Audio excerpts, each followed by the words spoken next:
since we said bye to the others in Nasha Town. Still no news about Ruru, though. Where could he have slunk off to? If only he was gone for good. But with all the trouble he stirred up before, there's no way we've seen the last of him. Hello! You must be the traveler in Paimon? Mr. Flynn has been looking for you. Unfortunately, there's been a serious wild hunt attack over at the quarry. He thinks it's time to regroup and figure out a plan. The wild hunt? Oh, uh-oh.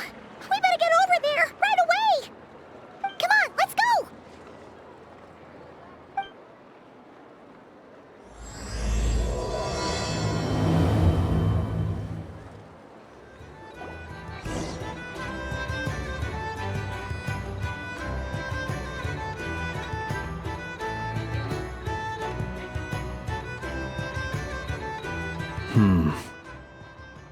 I can barely sense any Kuvaki at all. This whole area feels like a soulless husk. Looks like his appetite truly is insatiable. As if the power of that energy cannon wasn't enough. He's not seriously still getting stronger? What's his endgame here? Ah, everyone's here already. Hey, we made it. So, what's going on? We've all been on high alert since we split up a few days back, expecting Rerir to strike again. But it's like he just vanished into thin air. No one has seen him nor found any trace of his presence. That is, until this morning, when a ratnik found signs of wild hunt activity while out here on patrol. As you can see, the Crystonite itself is physically intact, but the Kuvaki it contained is all but completely diminished. And we're sure that Rarier did this. Who else? He's the only one who could pull off a stunt like this. Kuvaki loss has reached critical levels. Reikir of Solnari set to maximum threat level. Warning, unless de-escalation measures are taken soon, he will pose a threat beyond our ability to contain. The consequences could be catastrophic. Traveler, do you remember when we encountered Rerir just after regaining his body? There wasn't a shred of sanity left. Nothing but madness and rage. Yeah, didn't he shout out a bunch of names? Then he started raving about how nothing in this world mattered to him. Oh, Paimon gets chills just thinking about it. Oh, but the thought that he's still out there, lurking somewhere in Nod Krai, waiting for his chance to strike? Oh, even chillier. Last time we fought, we were already at a disadvantage. If he has such overwhelming strength, why would he suddenly go into hiding? Yeah, if I were him and I wanted more Kuvaki, I'd just take it by force. No point staying in the shadows. Unless something went wrong. His whole resurrection thing didn't exactly go smoothly. The other thing is, how does someone who's completely lost their mind still have the wherewithal to cover their tracks so perfectly? Beats me. According to certain medical studies, insanity does not always entail a complete loss of rationality. It may be that he is simply living in a world of his own. That actually sounds about right. He was ranting away to himself the whole time, like he had zero interest in talking to us. There are many unanswered questions here. He could be right under our noses, and we'd still be in the dark. Besides his name and title, we know little about him. Certainly nothing about his past, or what he might be hoping to achieve. Exactly. And we wouldn't even know where to begin looking. Even Boss hadn't heard of the Reikir of Solnari before all this. I'd be willing to bet that even if we gathered together every scrap of intel in Nod Krai, we still wouldn't find more than, like, 3 useful facts about him. So, if we do nothing, he'll just keep getting stronger. But if we want to investigate him, we have no idea where to look. Last time we had Marionette and her big robo-buddy to help us, and we still barely held our ground. If we had to face him alone... Oh, Paimon hurts just thinking about it! What are we supposed to do against a threat this big? Well, I do have a little hunch about his next move. Given that he attacked the quarry, I'd say it's likely he'll target other places rich in Kuvaki. Somewhere like the Eye of Krati, or the Pillar of Embla. One thing's for sure. If we just sit back and let him keep absorbing Kuvaki, we really won't stand a chance against him. A perfectly reasonable hypothesis. However, it is worth noting that these two locations are quite far apart. To investigate them both, we'll need to split up. I agree, we should split up. Right now, Rarir's goal seems to be gathering Kuvaki, not fighting us directly. Once we're done, let's regroup on Hisi Island. Wait, why Hisi Island? If I recall correctly, your largest goddess statue was carved from Kuvaki-rich ore, was it not? That's right. Yes, it could well be a potential target of his. I should head back and start evacuating the pilgrims.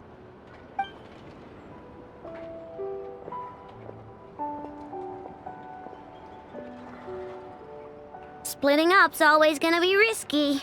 But I guess we don't have much choice, right? We're in a race against time here. And if we do run into Rear, what then? That's when you follow the third rule of treasure hunting. Run like the wind. Didn't you say the third rule was go with the flow? I don't know. Did I? Anyway, whatever. In this situation, go with the flow means go find backup. Agreed.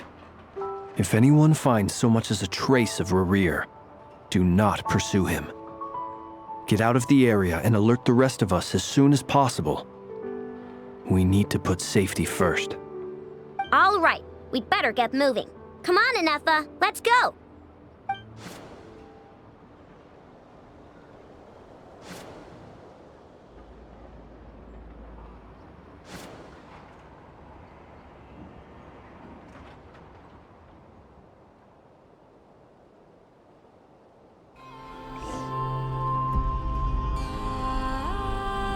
Any leads?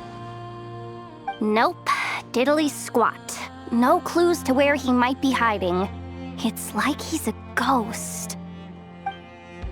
It feels like we're sitting on a powder keg that could go off at any second. Oh, I hate this feeling. I'd rather face him head on than be left hanging like this.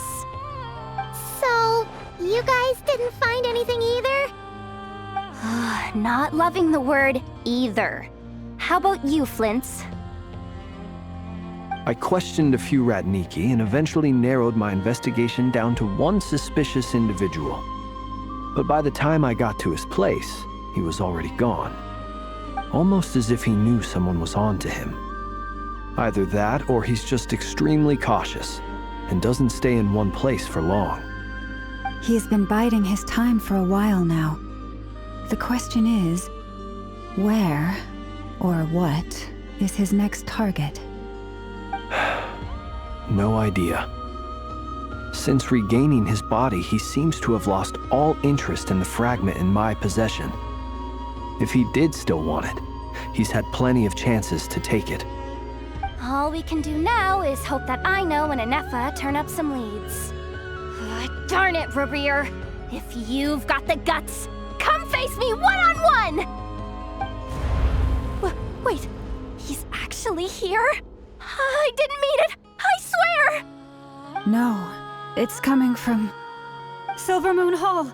The Lady Kutar might be in danger. Let's get over there, quick!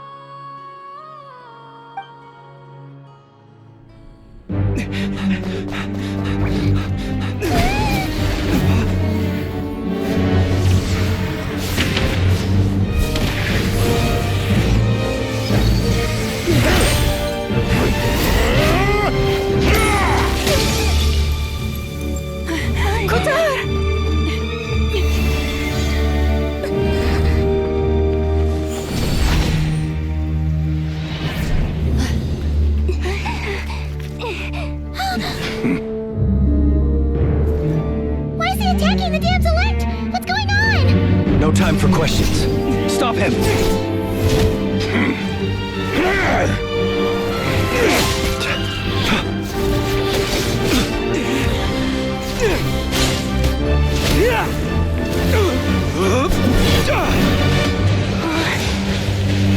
This is insane. Yehuda, get Kutar out of here! On it.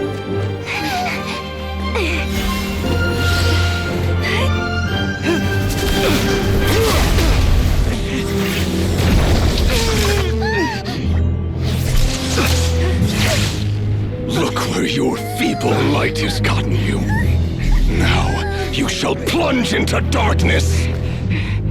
Felindus, soon I will find a way. Watch out!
That was too close!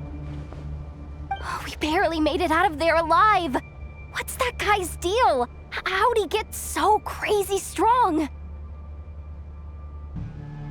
He's a threat to this entire nation. I doubt his strength could even be measured by conventional standards. I have a question.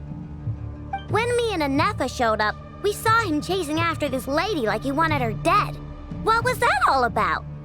We weren't there for the whole thing either. They were already duking it out by the time we arrived. Yeah, we didn't see how it all started.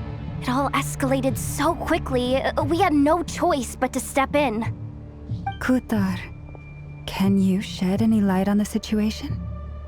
Kutar. Cross-checking database. I see. So you're the one that the Frost Moon Scions refer to as the Moon Goddess? Wait, she's the moon goddess? Oh, no wonder she looks just like all those statues. There are many reasons why people might worship the moon, and just as many why they might despise it. I've never met that person before, but there was no mistaking his deep-seated hostility towards me. Why he holds me in such contempt, I cannot say. But since he hunts the power of the moon, it's no surprise that I am a target. Kutar. There are many potential motives. For instance, you help the traveler escape his grasp. This could be his way of taking revenge. It is also possible that he covets the Kuvaki inside you and seeks to take it for his own. The list goes on. But right now, devising a counter-strategy should be our #1 priority. The likelihood of this location being discovered is close to 100%. A counter strategy? But we don't stand a chance against an enemy like this. Surely our only option is to run. He's not gonna chase us to the end of the world, right? So as long as we can sneak out of Nod Krai undetected. No, I can't say that. Come on, Yehuda, this is serious stuff.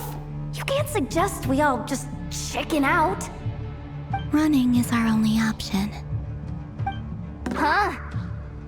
You seem surprised, but what other choice do we have? We are facing an enemy we cannot possibly defeat in battle. Well, I mean, yeah, but Still. It's not too late. I can distract him, so you have plenty of time to make your escape. Wait, what? You're gonna act as bait?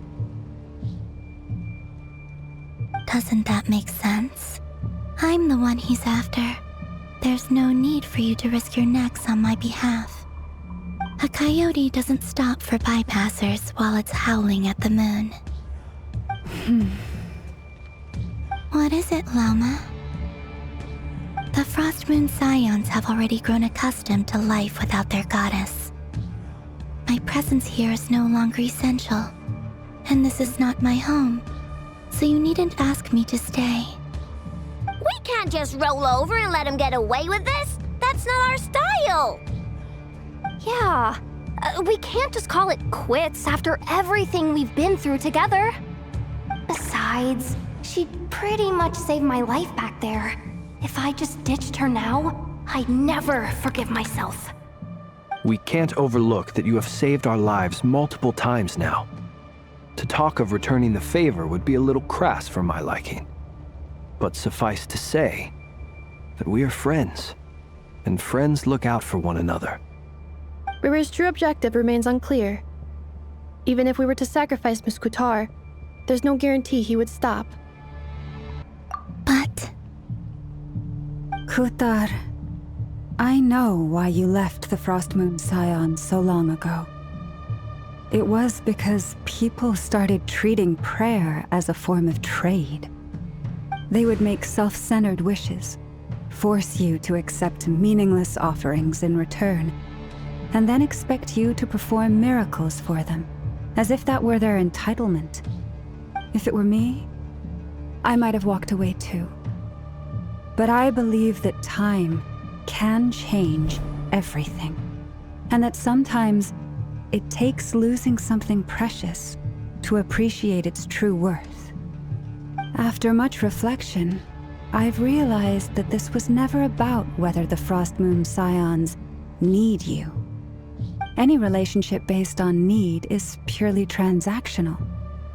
What I truly hope is that you'll choose to stay, not out of obligation, but as part of our family. You were born here, and now you've returned. Who knows? Perhaps it was the moonlight that guided you home. thank you, Lauma. But my power is on the wane. I'm afraid I will be of little use to you now. Very well then. I'll do as you say. Both times you saved us, we were transported across great distances in an instant. Is that one of your powers as the Moon Goddess? It is, but I find it very draining. I barely managed to pull it off just now, and it will be some time before I'm strong enough to do so again. Rejected by the world, my power is dwindling. Like a lake cut off from its source, slowly shrinking away. Now, it has almost run dry. What do you mean, rejected by the world? The 3 moons belonged to the ancient bygone era in which they came into being. From the moment I was born, the world itself has been steadily sapping away at my strength. The 3 moons are not one and the same. As the goddess of the Frost Moon, I cannot wield the powers of the other 2. Yet moonlight has a way of blending together. Each can reflect the other's glow. So when our fingers touched, I was able to restore my strength by drawing Kuvaki from the eternal moon's marrow. But this method of recovery is painfully slow. If only we could find the... It's the Wild Hunt! Even faster than we expected. We'll have to finish this conversation later. See how those Wild Hunt creatures are running away from us. They're likely just a scouting party, which means Rerir won't be far behind. Then what are we waiting for? Let's get the heck out of here!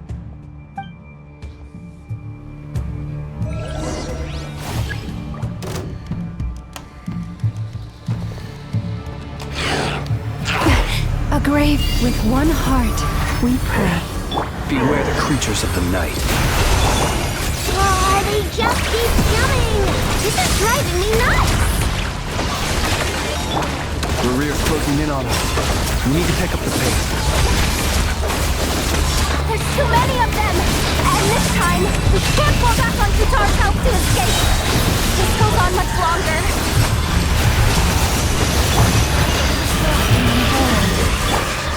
Ratchet attack! Preparing for dust-up. Observe.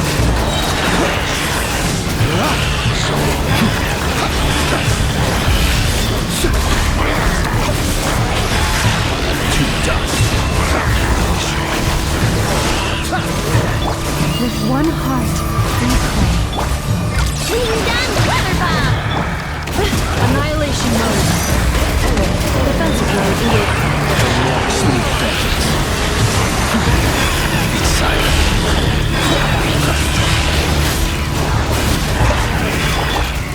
Ratchet attack!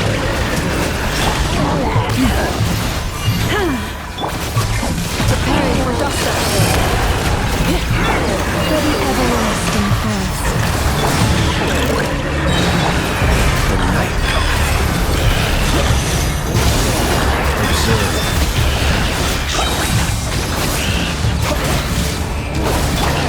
Being done, weather bomb!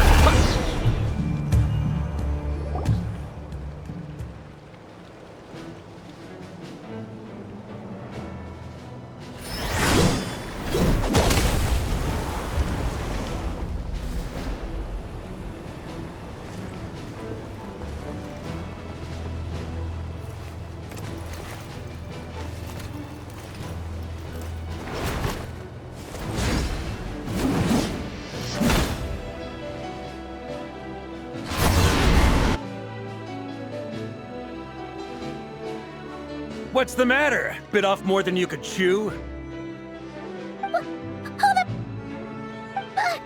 are you? Uncle Varka! You're back from Amsvartnir? Whoa! You're Varka? Grand Master of the Knights of Favonius? We could save the intros for later. Right now, let's get you all out of this hellhole. Follow me. I know somewhere you'll be safe. Oh, is that where I think it is? That's the one. Come on, move! There's no time to waste.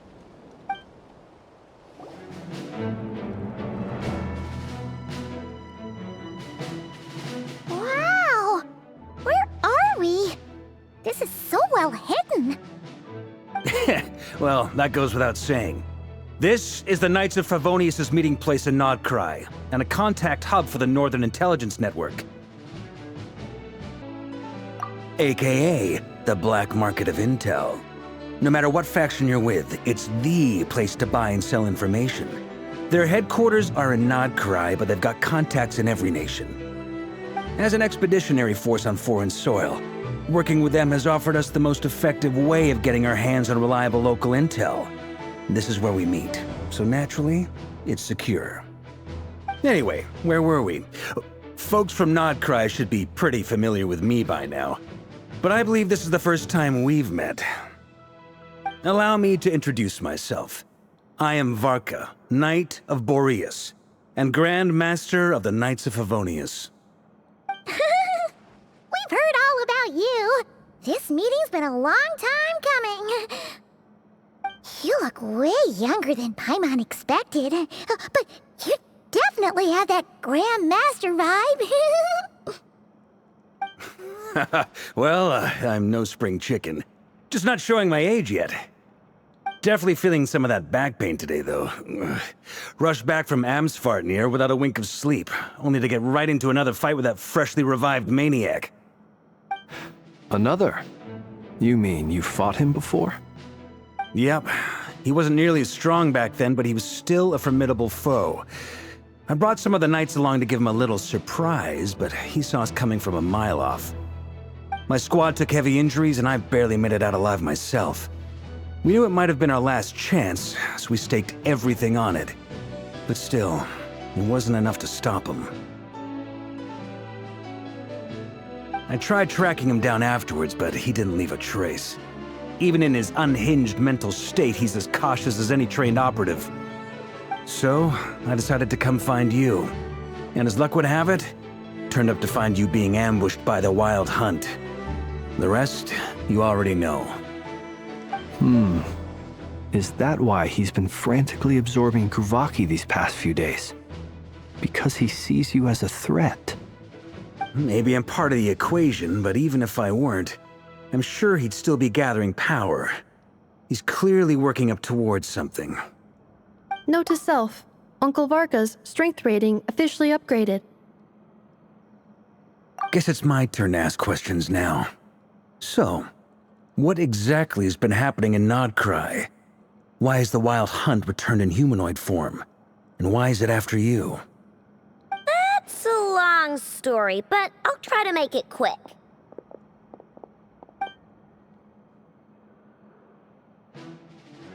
Wow, I had no idea so much had happened. Sounds like you guys have really been through it. So, the Kutar is actually a Fatui Harbinger. And all this Wild Hunt activity in Nod Krai is the work of the Raker of Solnari, one of the 5 sinners. That's a lot to take in. Need some time to wrap my head around it all. I'm truly sorry, Mr. Varka. You stood with us against the Wild Hunt and did everything you could to stop it from escalating into a full-blown catastrophe. And then, the one time you're away, it all comes to a head and all your hard work gets undone. You've got nothing to apologize for, Miss Moonchanter. You can plan 100 steps ahead and still slip up. That's just life. No one knows what tomorrow holds. You can't predict which way the wind will blow next. And, to be perfectly honest, I can't say I'm surprised. For all the times we've defeated the Wild Hunt in the past, we've never been able to completely wipe it out. Turns out, we were just delaying the inevitable.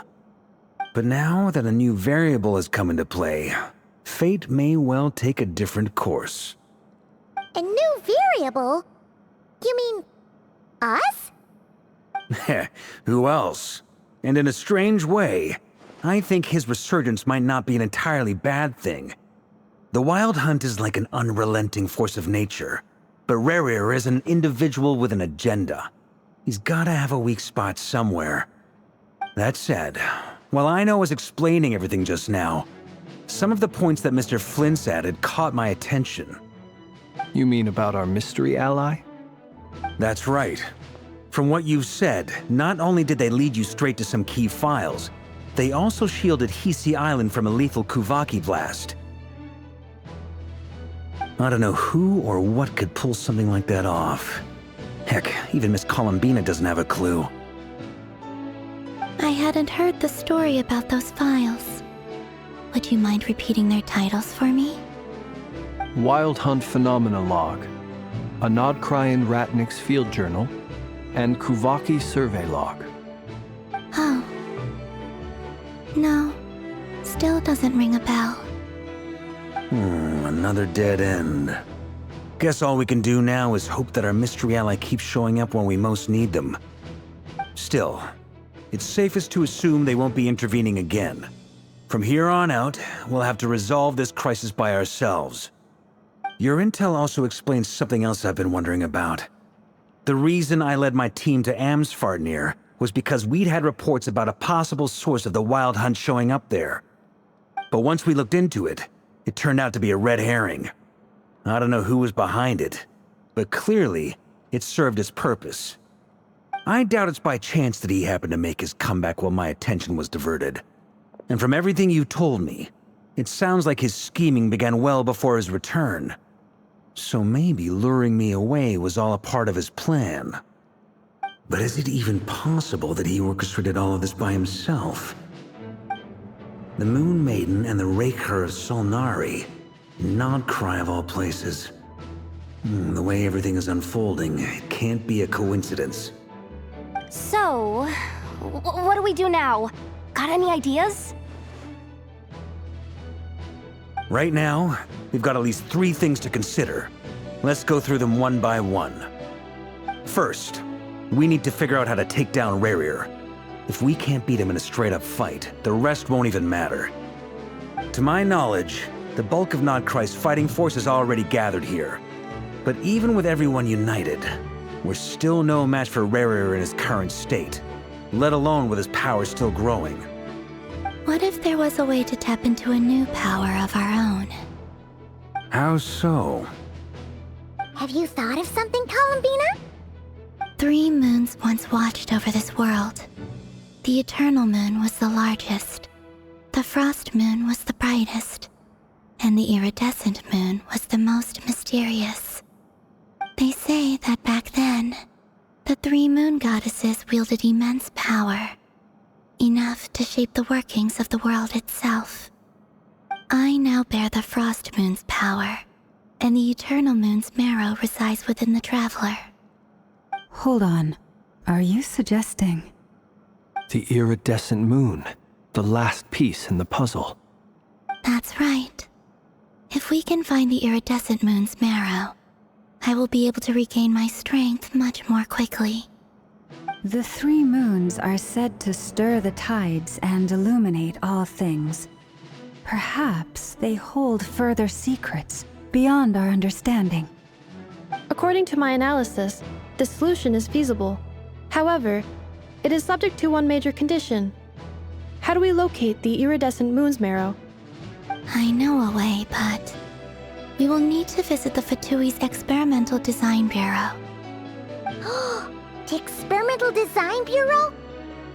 Are you saying we need to involve Marionette? Yes.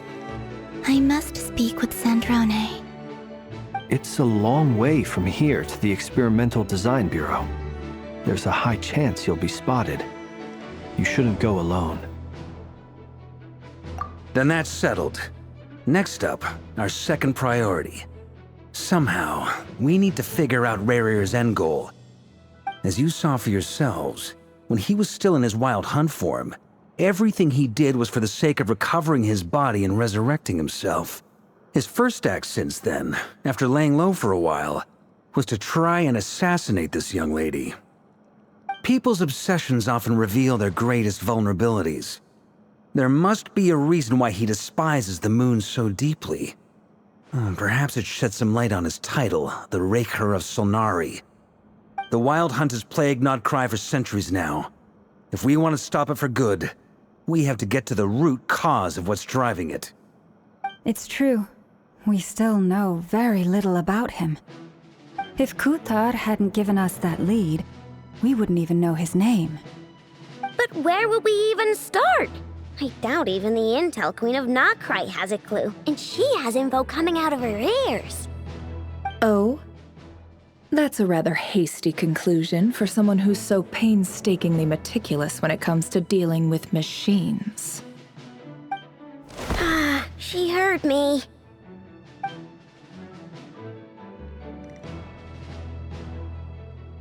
Boss! What are you doing here?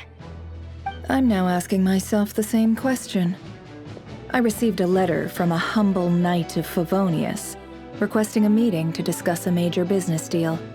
But it looks like this humble knight had something else in mind. Details. Miss Neffer, the important thing is that you've arrived at the perfect time. Since his failed ambush, I've been racking my brains trying to come up with a plan to fight Rarier. Given the severity of the situation, I think it's fair to say that our only chance lies in uniting as one. And I'm talking all the factions in Nod Krai. We can't do this without the Curatorium, but I knew it'd be a tough job to win you over. So, I took the liberty of reaching out for a little chat. Wait a sec. How did you even hear about this place, Neffer? Didn't you say this is meant to be the Knights of Favonius' meeting spot? And a contact hub for the Northern Intelligence Network? And isn't it supposed to be super hidden? You really think he could have gotten settled in Nod Krai without my help? Besides, I'm the one running this gig. Of course I know where the meeting place is. Allow me to introduce the current head of the Northern Intelligence Network. If it's intel you're after, she's your woman. Pretty much seen and heard it all. Please spare me the flattery. Let's cut to the chase. Seems like you've run into some trouble, huh?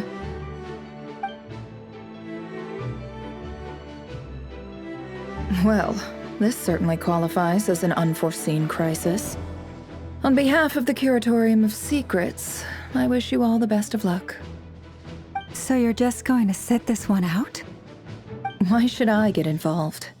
What could possibly be in it for me? What if we told you we can't do this without you? Oh? Then I'd say you'd better make it worth my while. I don't work for free. I can't put a price on something like this. It's just not in my nature.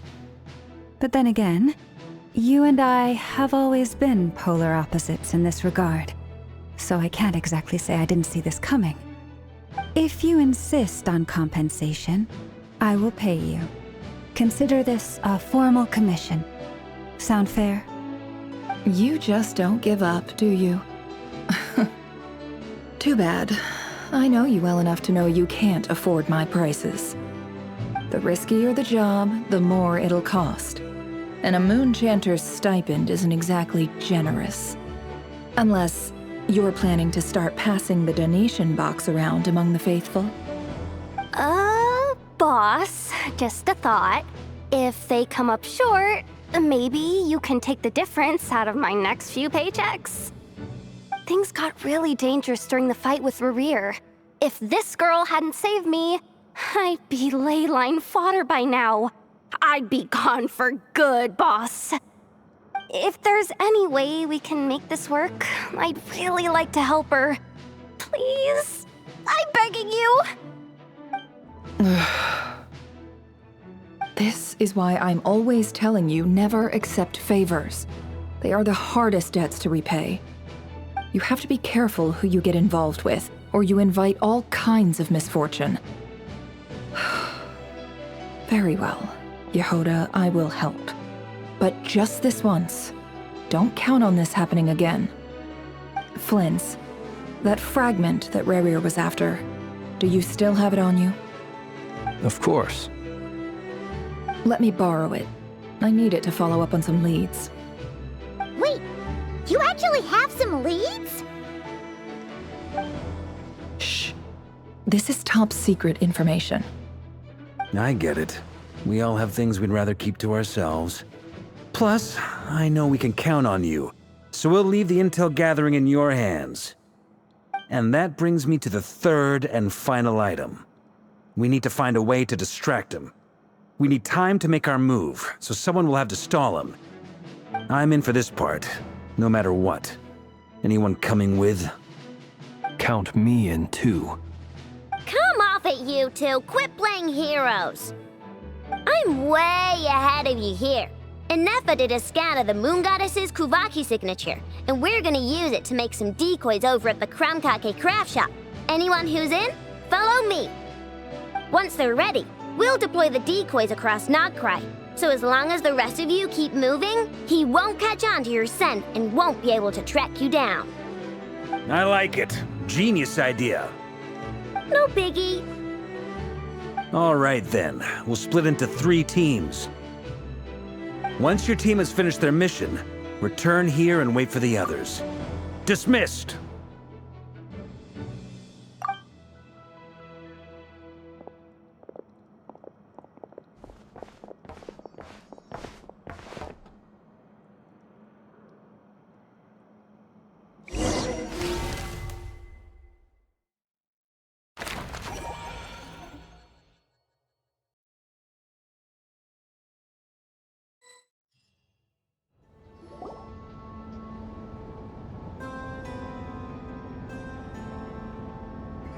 Lady Damselette.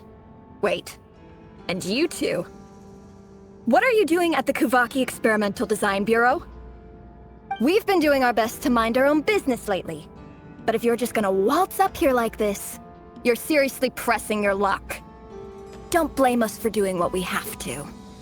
Huh! You really think that's gonna scare us off? We're not looking for any trouble.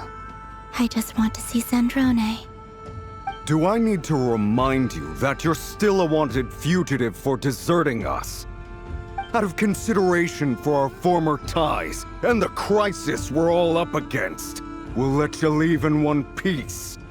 But don't even think about trying to get inside. Let them in. But Are you going to make me repeat that? no, my lady. Sandrone seems to be in a good mood. Must be maintenance day.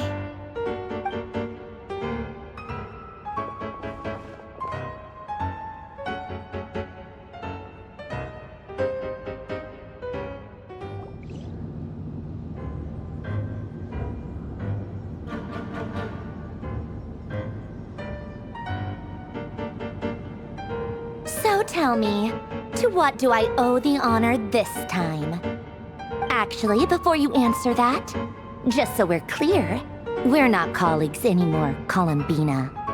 I don't owe you anything. I promise it's nothing big. It seems like you've gotten the wrong idea here.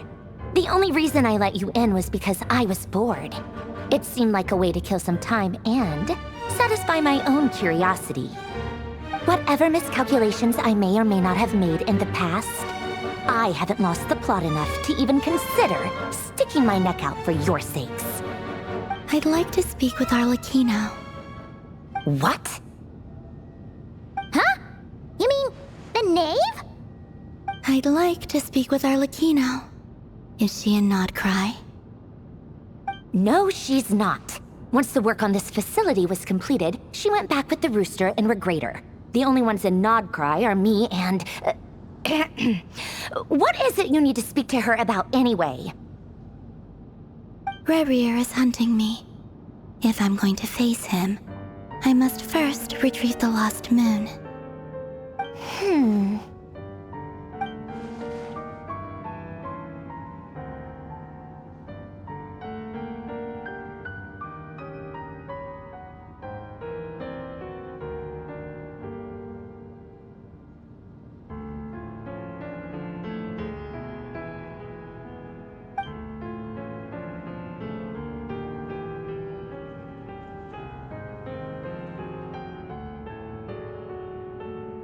Is that a no, then?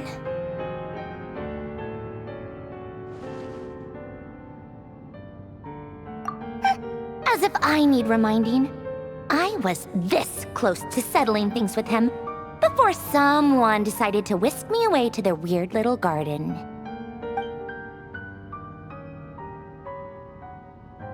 Have you held any tea parties lately? Tea parties? Yeah, obviously. You don't seriously think we'd pack it all in just because you aren't here. If anything, they've been more eventful than ever. Just me, Arlecchino, and a bunch of insolent and sensitive guests who won't stop asking where you've gone. Oh, they've been a real joy. I bet you served them the worst tea you have. Just like you used to do to me when I upset you. Who cares about how good the tea is when there's no one around to drink it? I keep losing people. First Rosaline, now you. I'm running out of people who can make me laugh. Honestly, what could be more ridiculous than the multi-centenarian goddess, who's only ever had the plain herbal tea she received as offerings? You'd always brew a different type of tea for me each time. Was it really just to see how I'd react?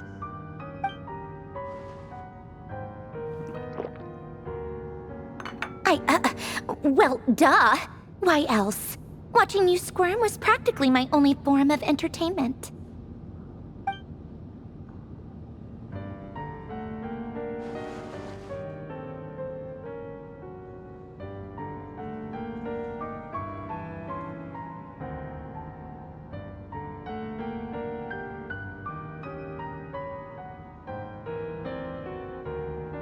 Oh, yeah. And Capitano sometimes used to bring Tartaglia around, too. But I guess we won't be seeing him again. Well, I guess we are overdue for a get-together. Polonia!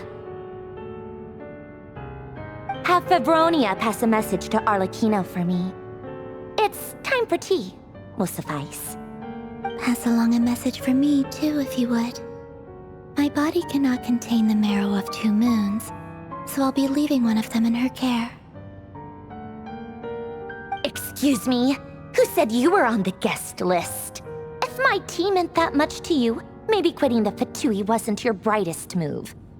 Back when you were under the Tsaritsa's protection, no one would have dared come at you so openly.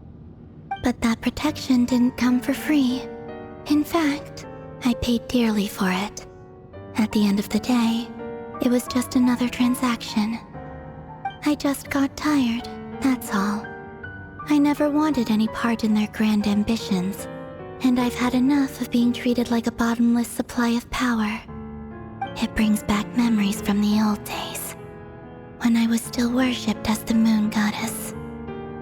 Centuries on, it may be a different group of people, but I see the same greed in their eyes.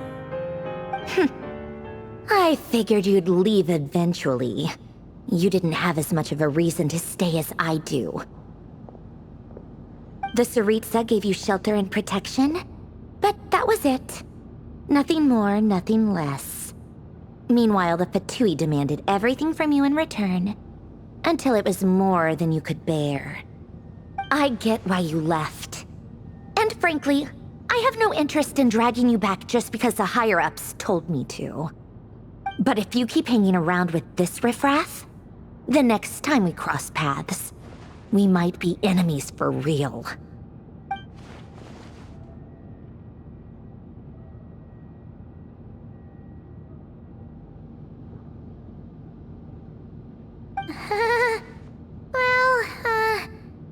Guess that's our cue to leave. That might be your plan. But it sounds like someone else wants you to stay a little longer. Huh? What do you mean? Listen.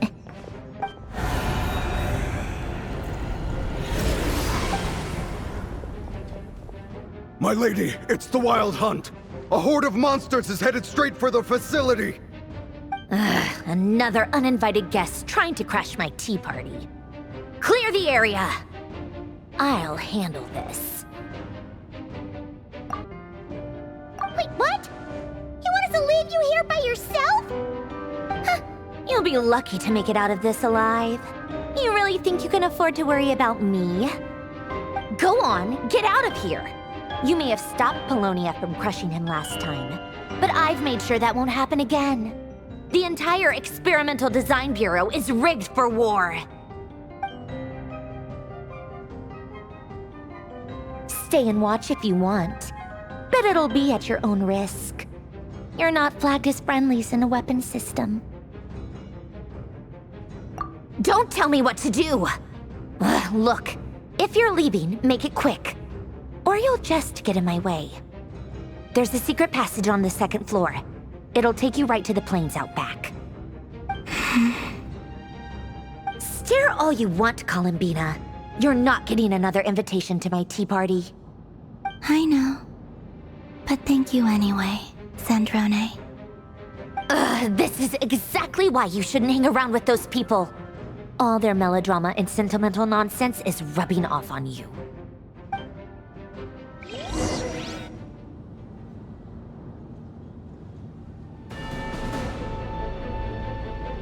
Come on then, Mr. Ray here. Let's pick up where we left off. It's your Wild Hunt monstrosities versus my beautiful creations.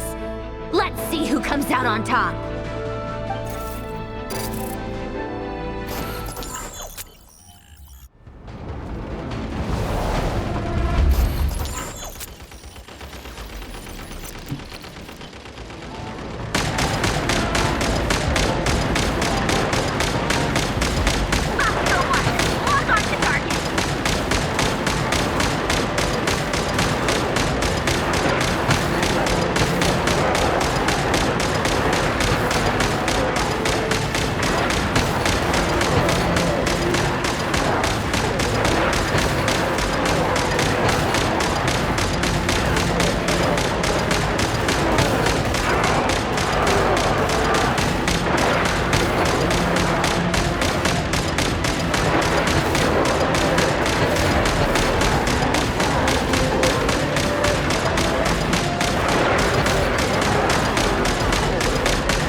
Livonia, get him!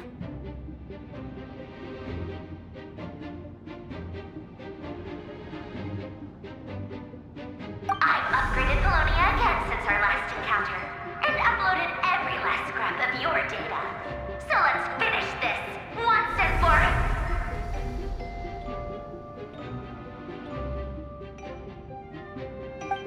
She's not here. Where did she go? Hey! Over here, you big... Cursed moon. Go. Keep searching.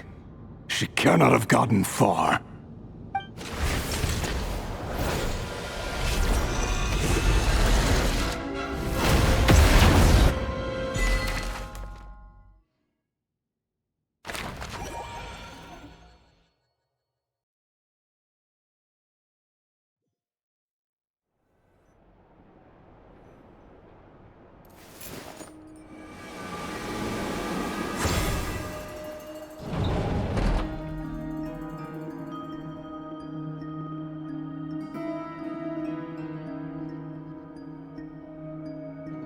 So this is your method for investigating Rarir's past?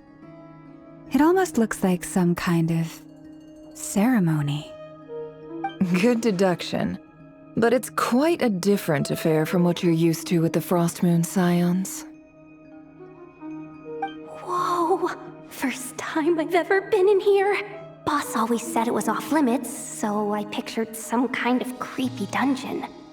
But it's actually kinda nice. Oh, I guess this must be Sumero decor? That's where Boss is from. And that nice shopkeeper who sold me my treasure compass.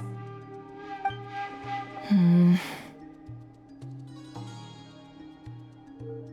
not sure exactly what you've got planned, but it looks like you're all set. When do we begin? Whenever we wish. But for some reason, I've got a feeling this isn't going to end well. I've never faced Rarir myself, but from what you've told me, his power is beyond anything I could imagine.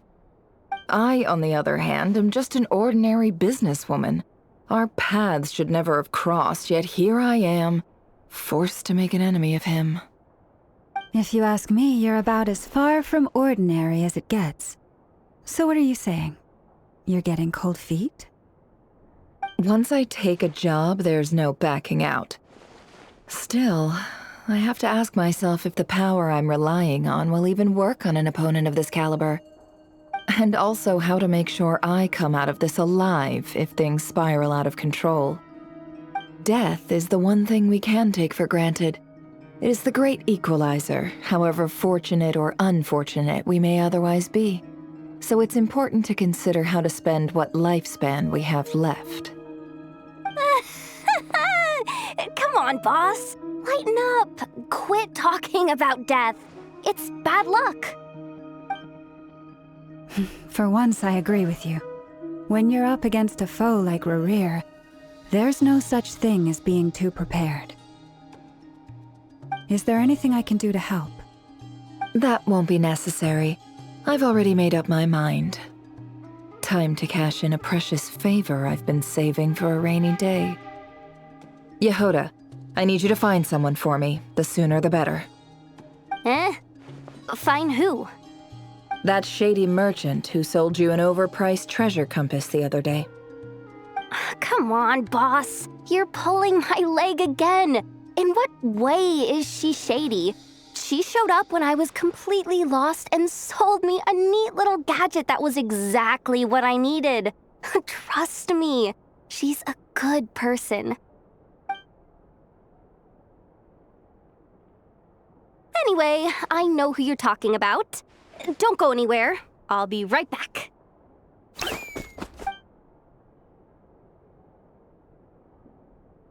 Quit dragging me. I genuinely can't run any further.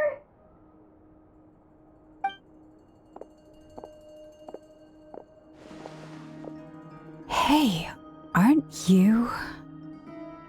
What is it? What's the big rush? You dragged me out of a dream where I was literally swimming in Mora. charging double my usual attendance fee. See, look how easygoing she is. After that rude awakening, she could have completely snapped at us. But instead, she kept it together and just asked for an extra fee. Dori Sangama Bay? I never would have pictured you two doing business together. If you want to make it big in Nod Krai, it's all about connections. Lady Nefer just so happens to have a lot of intel that interests me. And she also did me a big favor in the past. It was back when I first arrived in Nod Krai. My trusty assistant, the genie in my lamp, had an adverse reaction to the Kuvaki and fainted. And wouldn't you know it, that's when I suddenly find myself in a life-or-death situation. Good thing my compatriot was there to swoop in and save the day. I've been giving her a 30% discount off all of my goods ever since. Now, so that no one here feels left out, I'm willing to extend a 20% discount to fellow friends of Boss Nefer. Plus, any other friends you send my way will enjoy 10% off. What can I say? The great Lord Sangama Bay is nothing if not generous. So, let me guess. You've run into some trouble? I've got everything you could possibly need, and the more you buy, the more you'll save. You guessed correctly. What have you got in the way of survival gear? The one type of gear I've never been short on. What are you looking for? A jetpack fresh from the Academia's labs? An ancient suit of armor dredged up from the bottom of the sea? At the very least, I need to know what kind of opponent you're dealing with here. If even you're worried about staying alive, it must be pretty serious. What if I told you it's someone with the power to bring a nation to its knees? Is that so? Then we really are talking top-shelf treasures. I don't have anything like that in stock right now. I'll have to ask my supplier. Your supplier? A powerful woman, make no mistake. I can't reveal her identity, but luckily for you, I hear she's planning to visit Nod Krai in the near future. If you're willing to wait, I can ask her when she's here. Can't say exactly how long that'll be, though. Then, let me put it another way. What would you do if you encountered an enemy like that? Roll over and serve yourself up on a silver platter? Of course not! I have a handy little trinket from one of my generous suppliers, which... Hold on. What exactly are you getting at? No, no! This is for my personal use only! Let's just say I'm borrowing it, all right? Just for insurance purposes. You'll get it back later. Favors are the worst kind of debt to owe, and now you've got a chance to repay one. A win-win situation, don't you think? Fine. You can borrow it for 5 days. No, make that 3. And for every extra hour after that, I'm charging you 1,000,000 mora. Deal? Deal.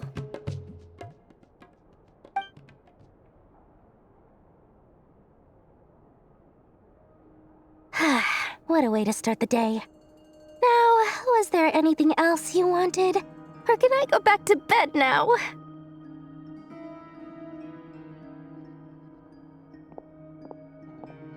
That will be all.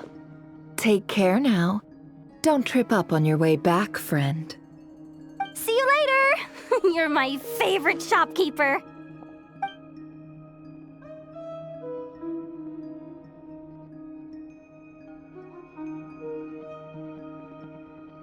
Excellent. Everything is well and truly ready. The ceremony can now begin. After initiating the ceremony, your minds will follow me wherever I go. You will see many strange things in your mind's eye.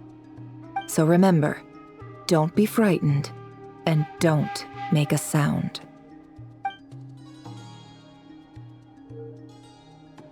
Now then, let us peer into the Raker of Solnari's past.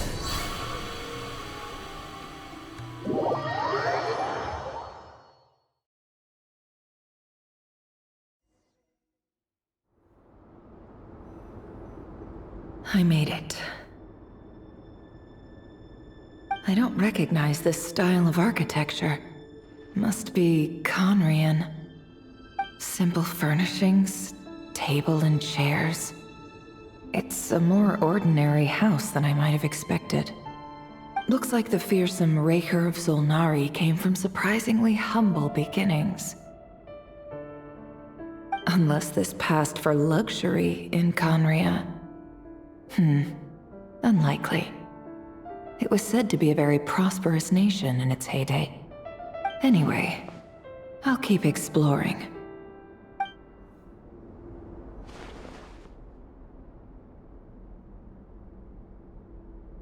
Hi, Rivier. Since you're working extra hours tonight, I thought I'd keep myself busy by checking out that new kebab shop. I've heard good things about their menu. I'll test it out, and if it's as good as everyone's saying, let's go back together sometime.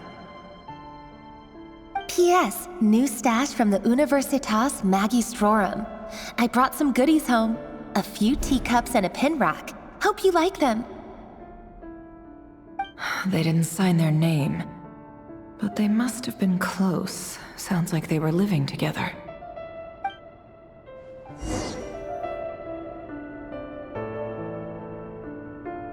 I went over to Joseph's for drinks today. They have a fine collection, but I went alone.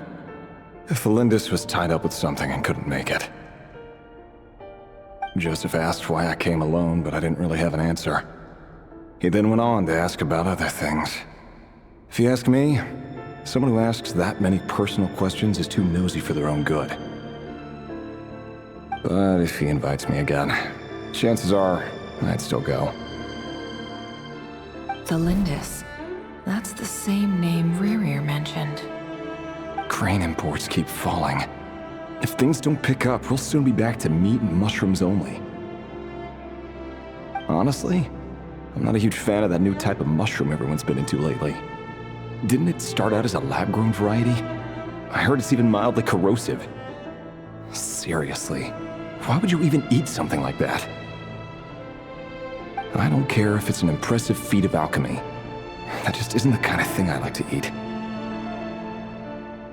Grain has to be imported, and they're eating a diet of mostly meat and mushrooms. Could it be because Conria is underground, so it doesn't get much sunlight? That would explain why they use so much stone in their buildings. They even use alchemically modified strains for food. Seems like the people of Conria don't have many options when it comes to dining. I've just about saved up enough now. Time to buy it and keep it somewhere safe. Making a big purchase. I wonder what it is.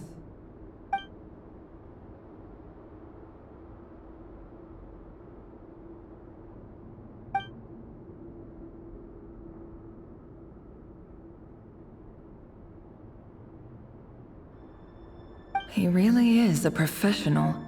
No wonder he's so good at covering his tracks. Despite what he's become, it seems like he's retained certain habits, at least in this regard.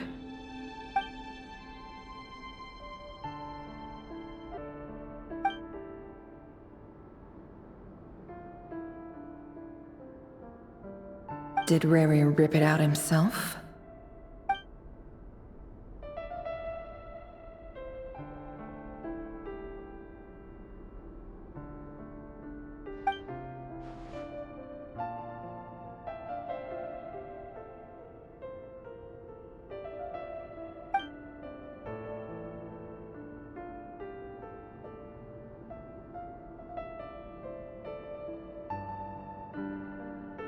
Before I met you, I was convinced that my heart was nothing more than a stagnant pool.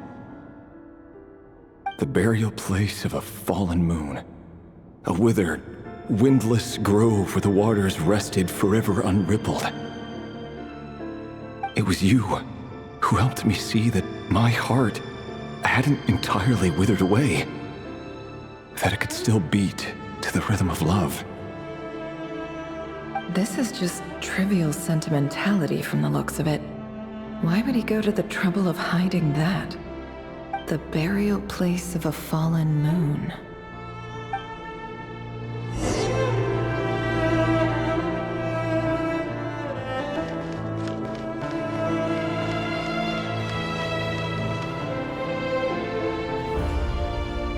Reverie, over here. Dane! Oh, and, Vediflin here? What a surprise to see you here, sir. Hello there, Reverie. You need not address me so formally outside of court. He doesn't get that much free time, so I invited him over for a drink. Even the court prophet deserves a break every now and then, right? Well, I'm flattered. So, what are we discussing today? Hey, don't look at me. As far as I see it, we don't need an excuse to have a few drinks. Come on, don't give us that. Didn't you say you were about to pop the big question? How's that coming along? Who'd have thought the great Twilight Sword was an even greater gossip? I just didn't expect you to be the first one to settle down and get married, that's all. Yeah. If you told me that a few years ago, I wouldn't have believed you either. So, are you planning to come clean about your job then? I'm guessing you still haven't told her. Sure, I'll have to tell her at some point. But I'll need to pick the right time and place. To be honest, I have no idea how she'll take it. Come on, stop being such a pessimist. For all you know, she could be thrilled.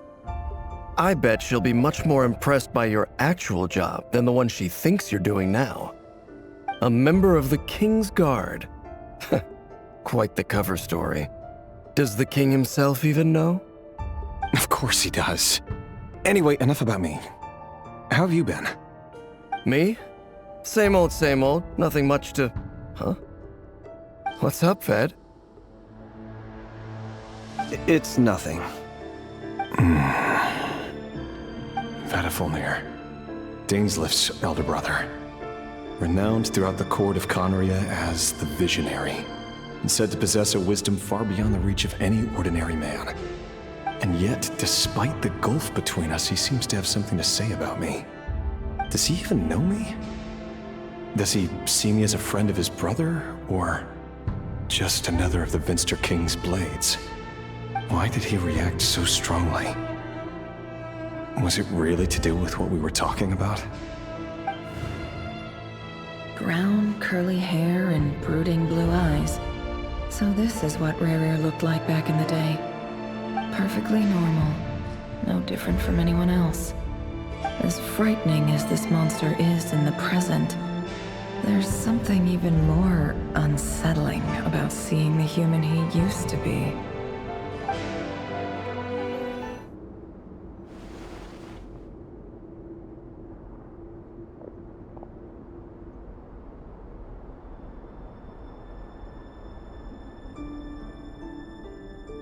Felindis? You're back early? Our equipment's being serviced today, so I got off earlier than usual. How's your day been? Aw, why the long face? Is something the matter? Has your boss been giving you a hard time again? Went for a drink with Dane and the others after work. Isn't that a good thing?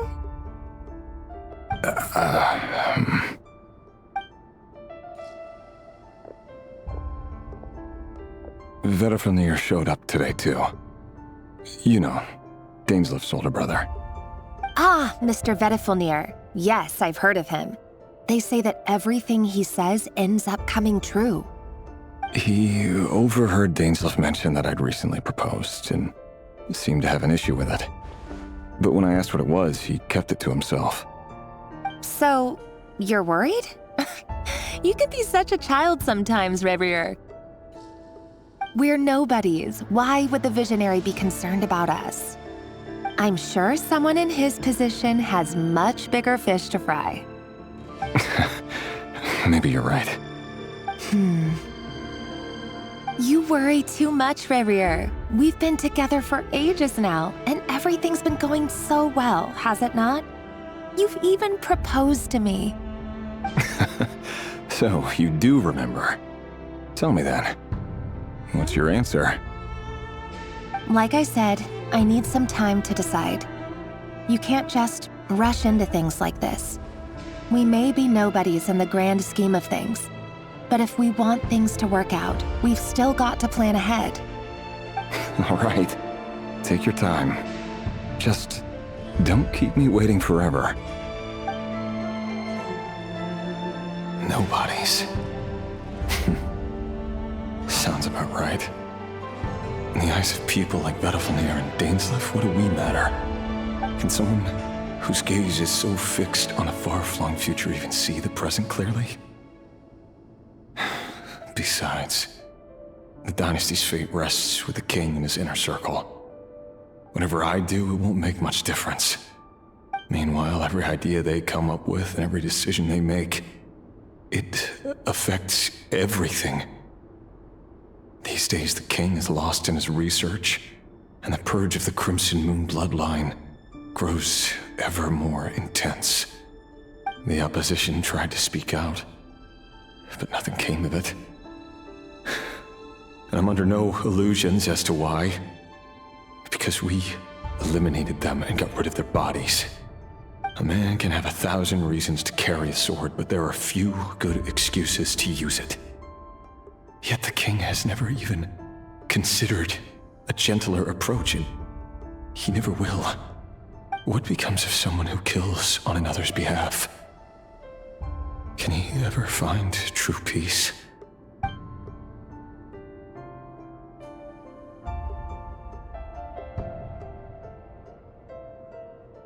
Thelendis,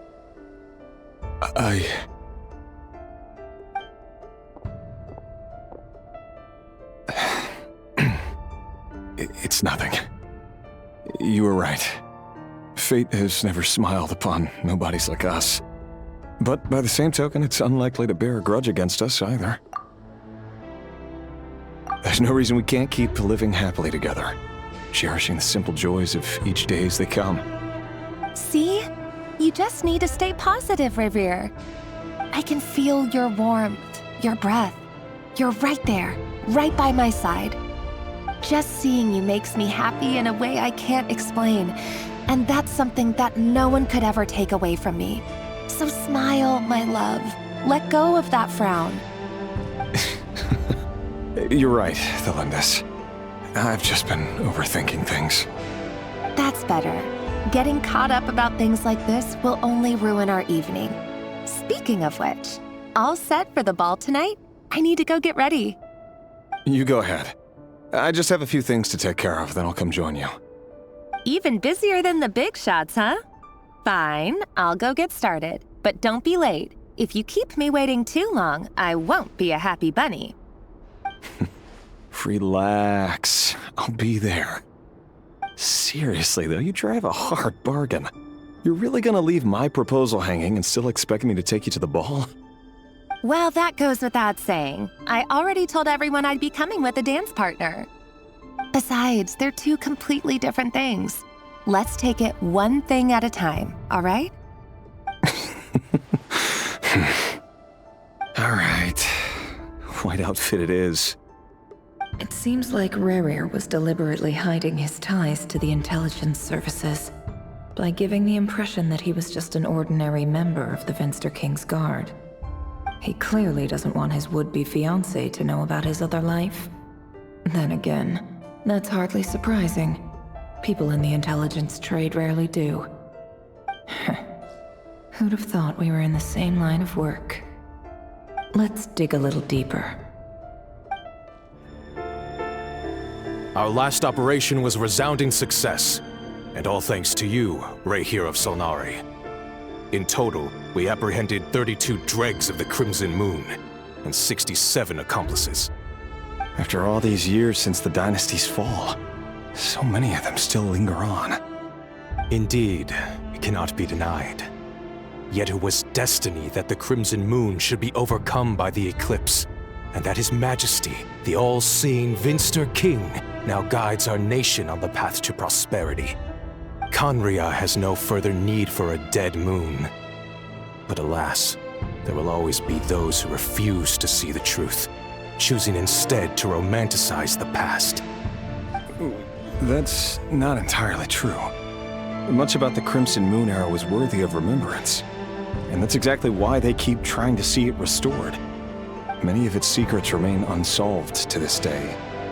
As it happens, that's precisely the field of study my partner is devoted to. You still haven't told her what you really do for a living. Where would I even start? How do you tell someone that you're one of the king's hand-picked executioners? That your hands are steeped in blood?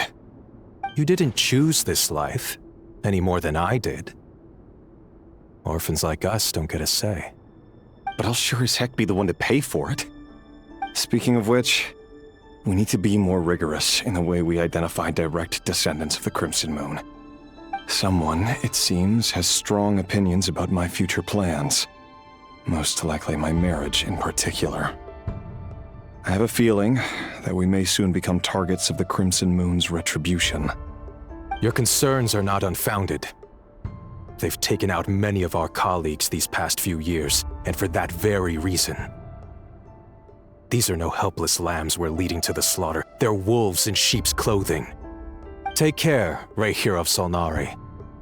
I look forward to toasting you at your wedding. Thanks, Thorkel.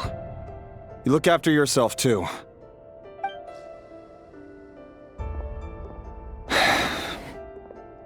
Thelindis, I never wanted to keep this from you.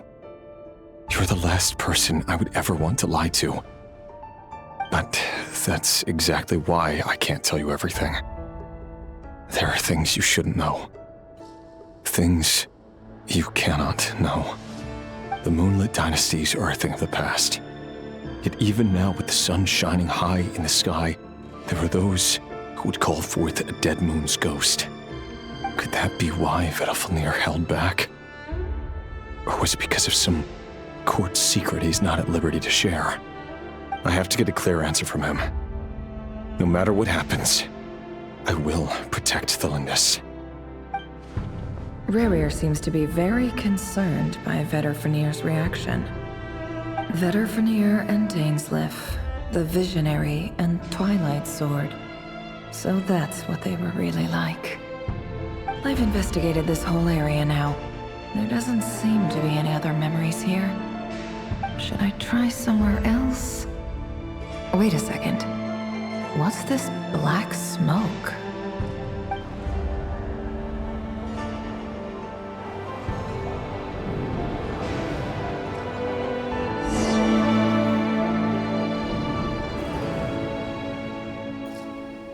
So, he's late after all. Just you wait, Rarir. You're in for it. Big time. Are you waiting for someone, ma'am? Could I tempt you into buying some flowers? Oh, sure. Pick me out a pretty bunch if you would. Thank you. But I'm afraid none of them are as pretty as you. For someone so young, you sure have a way with words, don't you? I'm only telling the truth.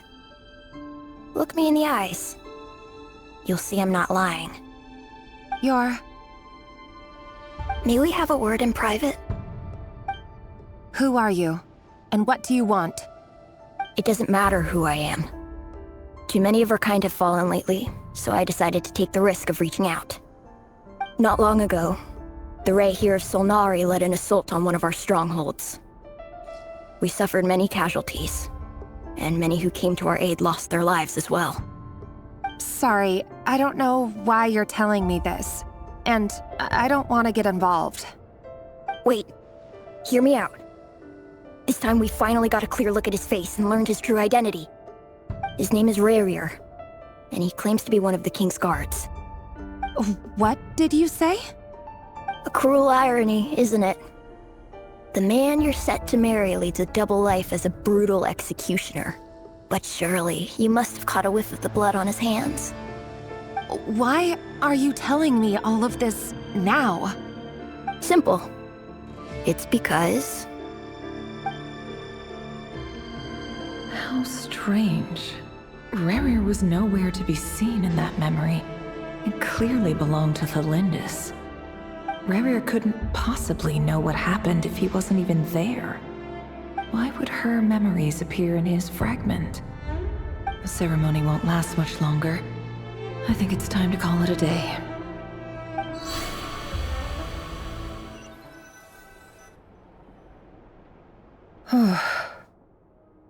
So that was your doing? Did you just pull us inside Rerir's fragment to spy directly on his memories? Any more questions, and I'll have to start charging. I had no idea you could do that, boss! Seriously, that was amazing! We're not worthy. We're not worthy! I gotta admit, though, I'm itching to see what happens next. Feels like we barely scratched the surface. I'm just as curious as you are, but the ceremony only allows for limited time inside. That's all we can see for now. Luckily, we managed to learn quite a lot. So far, so good. I just hope the others are doing okay too. Especially the group with the Traveler. Their mission is a risky one. Let's hope it's all going smoothly. If you're worried about them, go see how they're doing. If I know Boss, she's gonna need some time to write up all the details and make sure it's all coherent. I'll stay behind to lend a hand, but feel free to head back and meet up with the others.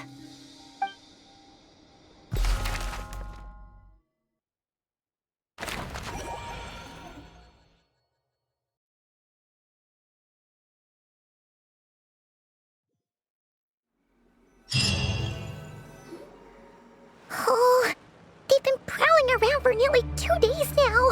These things just won't quit. Oh, they might not have seen us yet, but with them constantly sweeping the area, our way out is completely blocked. Oh, that's never gonna work. One little slip up and it's game over.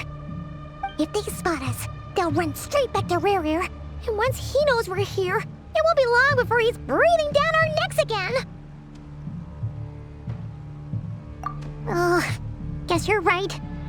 All right, time to zip it.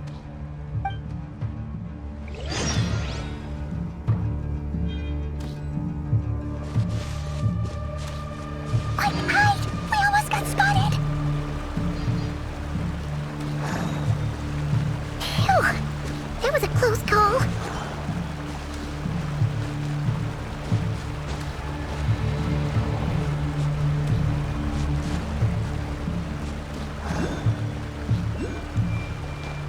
Watch out! He's coming this way!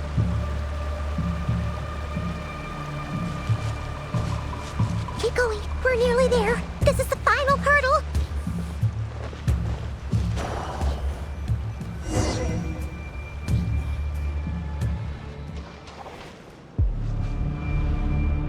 Oh, there's no end to these things.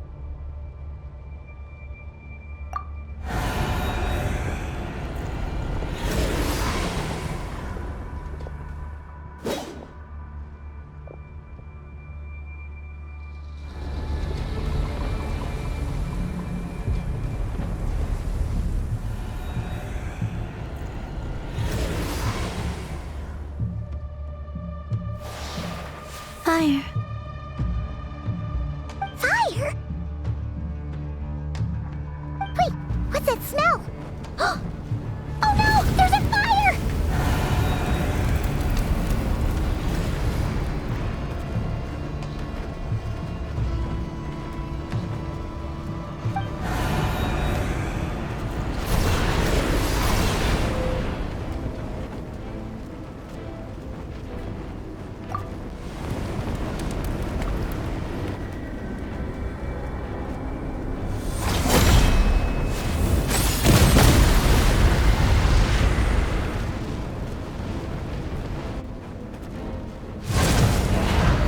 Zandrone was right. You look weak, Columbina. The old you would never have let such lowly creatures bar your way. Word has it that you did something for the Tsaritsa, and that's why you've lost most of your power. Freedom comes at a heavy price. doesn't it? It's Arlecchino! You came! Hello again, Columbina. And greetings, guests of the House of the Hearth. It's been a while, Arlecchino.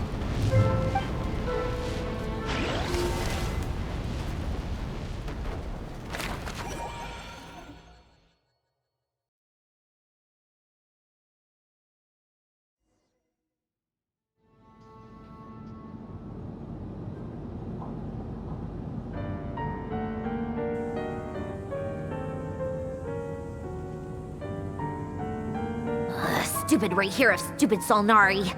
Ugh, whatever. I've got all the data I need. Next time we meet, you're finished.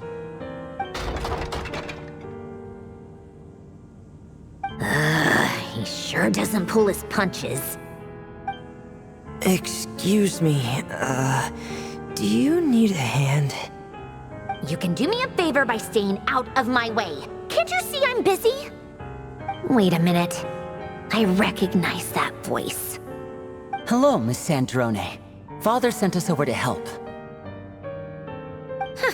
How considerate of her. Hey, Fremine, get over here and help me fix this. Lenny, you do your thing. Just keep your sister away from my machines. Nearly every machine that Catgirl touches ends up going haywire. Go put her on cleaning duty or something.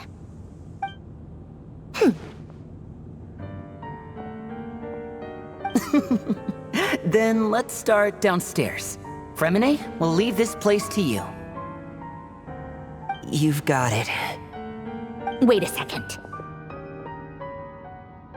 Pretty sure there's still some tea in the cupboard. If you want some, you'll have to make it yourselves.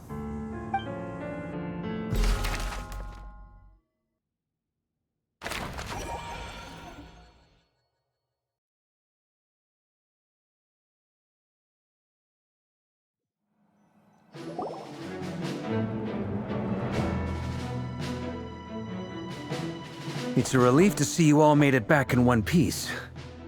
Huh? Feels like there's quite a few people missing. Where's Flint's and the others? And what about Nefer? I returned ahead of them. Flint is helping Aino and Anefa to set up the decoys and buy us some time. As for Miss Nefer... Boss is still wrapping things up on her end. She sent us back to fill you all in on the top secret intel we've been gathering. I see. Then let's get right into it. But first, who do we have here? You brought someone else in to help? Greetings. I was invited here to help as a longtime Tea Party companion of Columbina's. You may call me Arlecchino. Surely it can't be. Those eyes. Oh, where have I seen them before? Wait, of course. In those memories we just saw. The only Arlecchino I know is the fourth of the Fatui Harbingers. So either you share a pretty uncommon name, or you're more than just a Tea Party buddy. You are well informed, Grandmaster. A man from Mondstadt living all the way out here in Nod Krai, and yet the people and affairs of Snezhnaya seem to hold a special place in your heart. Oh, the feeling's mutual. Sounds like you know all about who I am, too. A Fatui Harbinger. The atmosphere in here just got really tense. Guess we can't just start trusting Fatui Harbingers, even at a time like this. I must admit, though, I'm a little curious. Seeing as the Moon Goddess no longer belongs to the Fatui, what makes you so willing to put your neck on the line here? Nor does Nod Krai belong to Mondstadt, Mr. Varka. Yet still, you're fighting for it all the same. Things don't always have to have a tangible payoff. Sometimes, stopping things from spiraling out of control is a higher priority than chasing the spoils of victory. Of course, I can't say there's nothing in it for me at all. But that's between Columbina and myself. Forgive me. I don't mean to doubt you. It's just that the Fatui really have been the source of many of our troubles. We have our own way of doing things here in Nod Krai. But ever since they arrived, the Fatui have treated us with nothing but hostility. I know there's been a lot of bad blood between us in the past. I've done my utmost to avoid friction whenever I could. But sometimes fundamental conflicts of interest simply can't be settled amicably. That's why I'm here solely in a personal capacity. This has nothing to do with the Fatui. As a gesture of good faith, I'll be frank. I can help Columbina track down the iridescent moon's marrow, which will help her restore more of her power. Anyway, what else is on the agenda? Let's begin. She says she'll be frank, then completely skips over the details. Looks like she doesn't want to give away too many secrets after all. But she clearly wants to change the subject. It'd be awkward if I tried to bring it up again now. I guess we'll just have to go along with it. She's the fourth of the Fatui Harbingers after all. One look and you can tell she's not someone you'd want to mess with.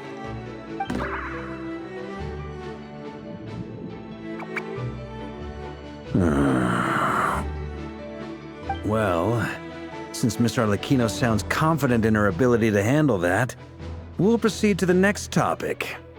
Yehoda, time to share that top-secret intel. All right, listen up, everyone.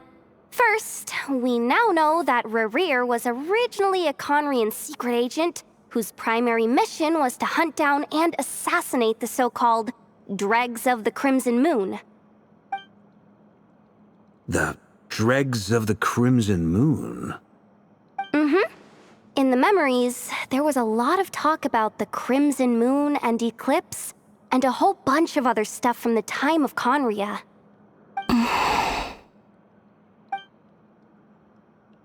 To my knowledge, those were the names of two different Conrian dynasties. Long, long ago, it is said that the people of Conria worshipped the Crimson Moon, drawing a mysterious power from its reflection. But one day, a coup saw the Crimson Moon eclipsed, hence the name of the new dynasty that replaced it, and how it became the new emblem of Conria. Still, long after the Crimson Moon dynasty had fallen, the last ruler of the Eclipse dynasty, the Vinster King, still coveted the secrets it left behind. So, he sent the Rehir of Solnari to secretly hunt down the Crimson Moon's few remaining followers. In those days, Rerir showed no signs of madness. In fact, he was as normal as any other person. Oh, and he had a fiancé, or at least a would-be fiancé, called Tholindis. What's the matter?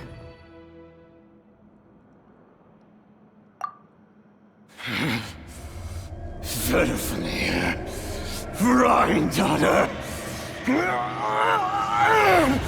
Flinders.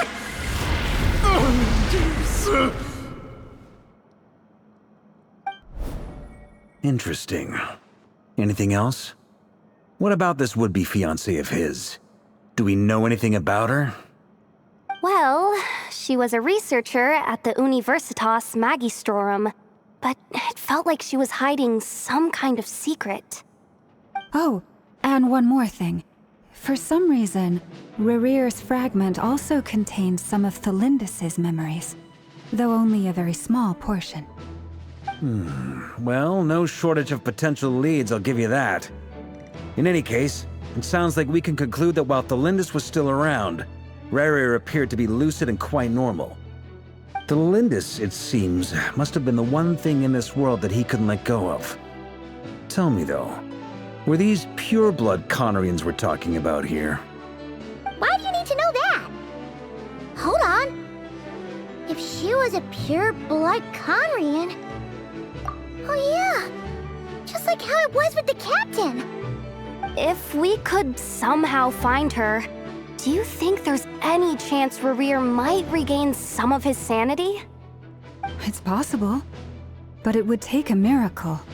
We can't pin all our hopes on that. That merchant who Nefer knows, Dori Sangama Bay. Maybe we could hire her to look into it. All right then. Let's keep working in our separate teams. Traveler, Paimon, Kutar, and Miss Arlecchino will go look for the iridescent moon's marrow. As for the others...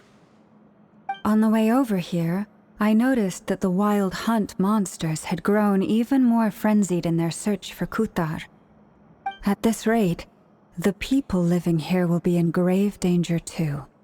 So I'm thinking of gathering together some of our followers to go wipe them out.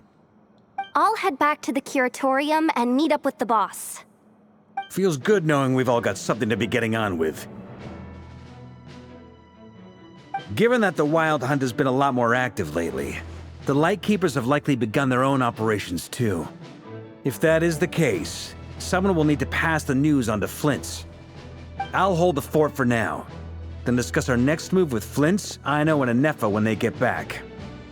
All right then. Well, the clock's ticking. If that's everything, we'll be on our way. We'd better get moving too. We'll try to buy you as much time as we can. Relax, just do your thing. I decided to call in some backup since things are getting so hairy. Our reinforcements should be here any minute now. Stay safe, everyone. Dismissed.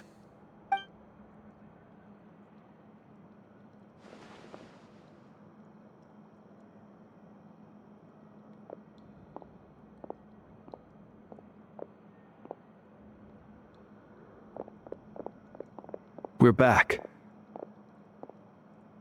Did we get here a little early? Or a little late? A tad late. The others have already set off. To summarize, our resident moon goddess has found us a new ally, and Boss Nefer has uncovered some promising info. Everything going smoothly on your end? Not great. I don't know how long we can stall them for. The decoys are getting taken out way faster than we imagined. I'm gonna make some more later, but I need a timeout first. I'm so tired right now. Oh, right! Inefa, could you fill in Uncle Varka on what we just discussed with Flint's? Sure. Uncle Varka, you previously told us about how when you went to investigate a source of the Wild Hunt in Amsvartnir, you discovered that it was just a diversion. But according to Flint's intel, several outbreaks of the Wild Hunt had already occurred in Nod Krai in the period leading up to that. That was before Rerir had regained his body, when he was far from regaining his full strength. In other words, in theory at least, he still lacked the means to act in two places at once. Flint's, with everything that's been happening, the Lightkeepers across Nod Krai are rallying to fight back against the Wild Hunt. They're gonna need your help. I know, I'm sure you're capable of coming up with something far more effective than decoys. But for now, you should stay here and get some rest. Anefa and I will head back over to Amsvartnir to see if there's anything I missed.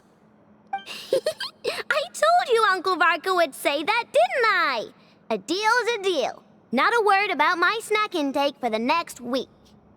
Database updated. Reliability of Aino's predictions increased. What does that mean?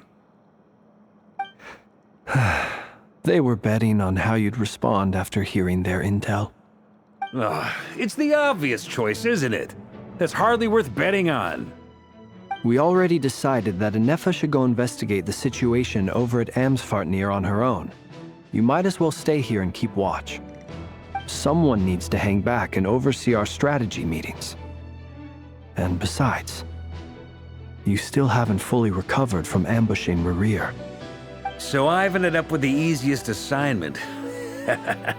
Well, I appreciate it, everyone. See you when you get back.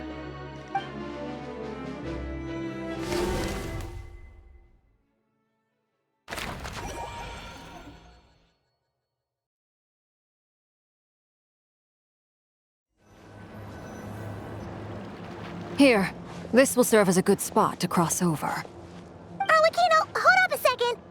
Since you brought us all this way, would you mind telling us what you've got planned? We still still haven't got the slightest idea what's going on here. And if even Columbina doesn't know where the iridescent moon's marrow is, how do you? Simple. Because I am an inheritor of the royal bloodline of the Crimson Moon, and one of the last surviving embers of the Two Worlds' flames. Huh? Are you serious? As in, you're a descendant of that Crimson Moon dynasty we were just talking about? The one from ancient Conria? Your surprise is understandable. I was also taken aback when I first learned of it. But the more I thought about it, the more I realized the signs had been there all along. When I was young, I discovered I could wield a very special kind of fire. It coursed like blood through my veins and smoldered away inside my nerves. What's more, whenever I experienced strong bursts of emotion or drew too deeply on this power, it was like some kind of presence within the fire would begin to gnaw away at me, consuming me from the inside out.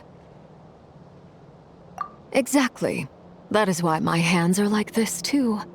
At first, I saw it only as a curse, but once I became a harbinger, the jester apprised me of the truth. Together with my own investigations over the past few years, there are several things that I have gradually come to understand. For instance, take the so-called Crimson Moon. In truth, it is nothing more than the shattered remnants of the iridescent moon, fused with the abyss to prolong its lifespan. Since this blood flame was bestowed upon me by the Crimson Moon, it is a fusion of the iridescent moon's former power and the corruption of the abyss. You all understand the nature of the abyss well enough. I draw upon its power, and in return, it hungers for my soul. This strange blackness is the mark of corruption it has left behind. If I recall correctly, you once told me that if the corruption ever made it to your heart, you'd become a completely different person. Yes, and that's the reason I'm always careful not to push my power too far. It's essentially a never-ending tug-of-war. Whew. Sounds intense. Anyway, the rest of my story can wait. Is there anything else about the Crimson Moon or the Iridescent Moon that you're unclear about? Paimon has a question. So, the Crimson Moon that the Carians used to worship was actually the Iridescent Moon, right? Which was one of the three Moon Sisters. Does that mean that the Carians were to the Crimson Moon as the Frost Moon Scions are to the Frost Moon? So much of that history has been lost. We have no way of knowing exactly what they were like.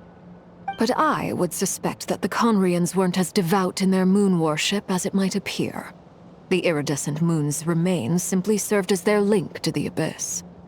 Later on, perhaps someone discovered a way to make direct contact with the abyss. Or maybe there was some kind of ideological divide. Either way, a dissenting faction staged a coup and drove out the royal heirs of the Crimson Moon dynasty. Still, even with the dark sun looming high overhead, the Crimson Moon's glow never truly faded. If you want living proof, it's standing right before you. The first time we met, I sensed something familiar in your presence. When I looked at you, I felt I could see that mysterious red moon in the corner of my eye. In your flames, I saw its broken image, surrounded by a strange black aura. Well, I appreciate that you kept it to yourself. Much about the Crimson Moon is still a mystery, and I'd prefer not to end up as the object of an insane research project. Anyway, time is against us here, so if there's any other questions, they'll have to wait. I just want to make sure I've got one thing straight. In her letter, Sandrone mentioned that since you are unable to contain the iridescent moon's marrow yourself, you intend to leave it in my custody, correct? That's right. For now, it's the only way I can pay you back for your help. The iridescent moon is already part of who you are, so with its marrow in your possession, you'll be even more powerful than before. Deal. Then let's get started. Get what started? What does this place have to do with the Crimson Moon? When I first became a Harbinger, the Jester gave me a book called Parenheri, also known as Leobranto Inamorato. You should be able to buy a copy next time you're in Fontaine. It's a love story set in the Crimson Moon era, but setting aside the tangled romances of its characters, it also records a few interesting details. In the Crimson Moon era, or so the story goes, there was an orphanage that received children from beyond the bounds of this world, and subjected them to a peculiar induction ceremony. Beyond the bounds of this world? For real? And what kind of induction ceremony? The Crimson Moon sages looked beyond this world for beings with powers that surpassed the gods. But fearing they might lose control, they subjected these children to a process of refinement. They made these children crawl up a fireplace and kept asking them, "Have you died? Did you see it?" Until they finally admitted to having died and seen a crimson moon. The adults embraced the children who passed the ritual, telling them, "Within the fireplace, you have traversed the flames between two worlds. Here and now, you are born anew." The book leaves much unsaid, but I suspect that this was their way of branding the children they had enrolled, leaving an indelible mark upon them so that they would forever live in the Crimson Moon's light. That explains why I can't sense the Crimson Moon's marrow in this world. It makes sense that it would be sealed in a special space that can only be accessed temporarily through some kind of ritual. But there's no fireplace here. Do you see a chimney anywhere? Oh, are we supposed to build it ourselves? Okay, fine. Paimon will go find some bricks. That won't be necessary. The fireplace is purely symbolic. The key to the ritual is crossing the flames between two worlds. In other words, the flames that burn within me. Those burned away by such flames leave behind a kind of ghostly afterimage in the world. In the days of Conria, people believed they could be used to bridge the gap between the two worlds of life and death. In short, I can open a passage to that space for you. That's the easy part. The catch is I'll need to stay on this side to keep the passage open, so I won't be able to come with you. Once you're inside, you'll have to find your own way. Very well. Then I'll open it up. Traveler, spare me a little more moonlight if you would. I may need it.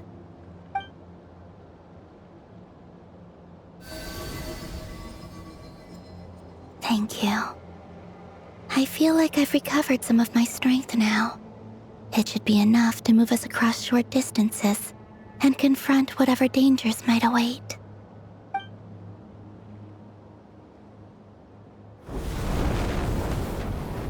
Mistress of the seven hues of ages past, great mother of the present, crimson-clad sovereign of the two realms, by fire severed, by fire renewed, I offer myself now and beseech your descent.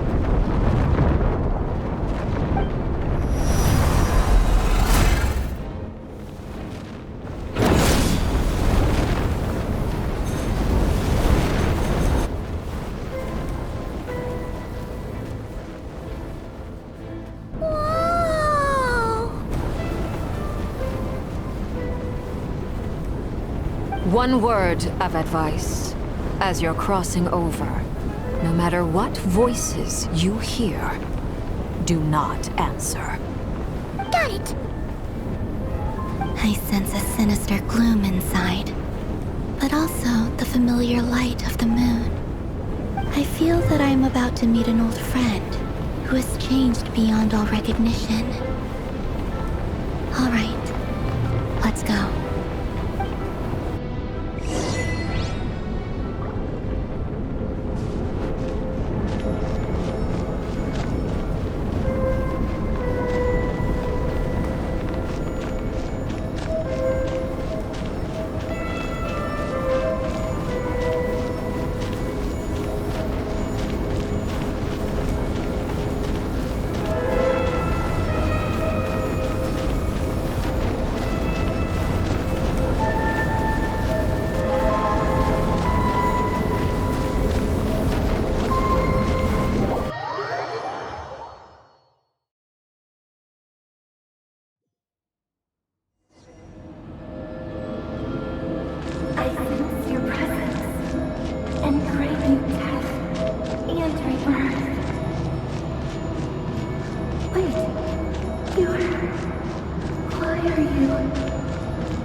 You have crossed over from another world, transcended fate itself. I have no right to.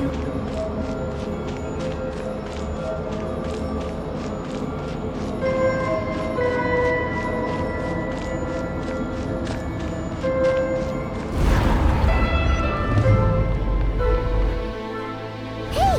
Look up at the sky! A red moon! This must be the spot, right? Is that the abyss? It's practically filled the entire place! What now? What a tragic sight. Fragments of your broken body, seized by the abyss, and hung up aloft like mummified remains. Iridescent moon. Was this truly what you wished for? Careful! There's something spooky about this place. Feels like something is lurking in the fog. Paimon's right behind you. Whatever you do, don't run off without her.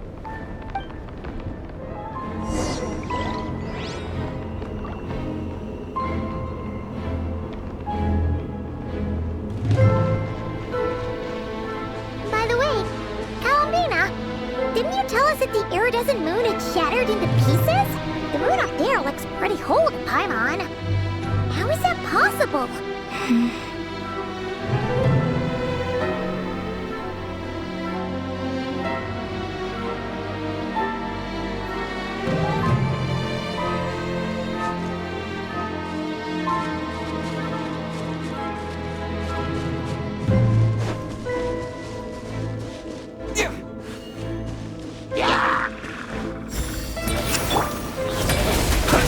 Bow your turn. Not too far now. Time to say hello.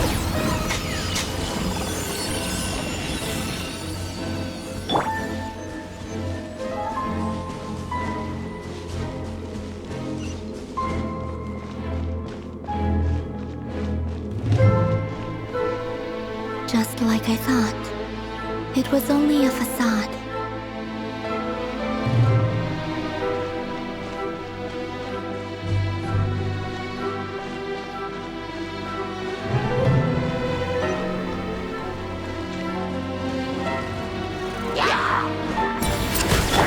Silence! Be free! The long sleep beckons.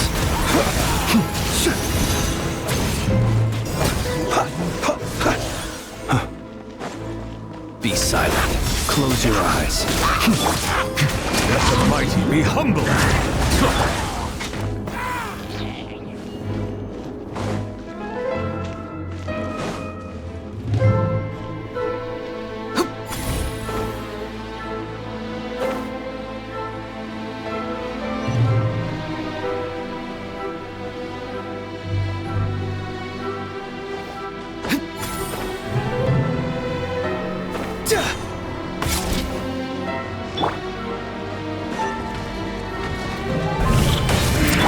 Go!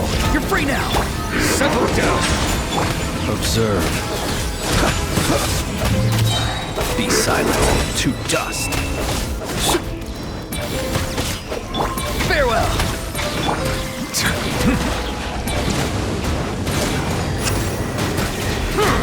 Silence!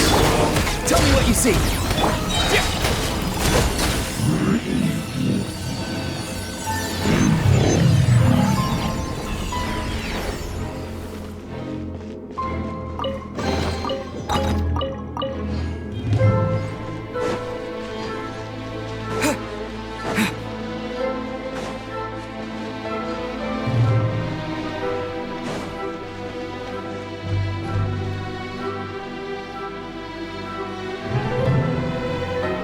Huh?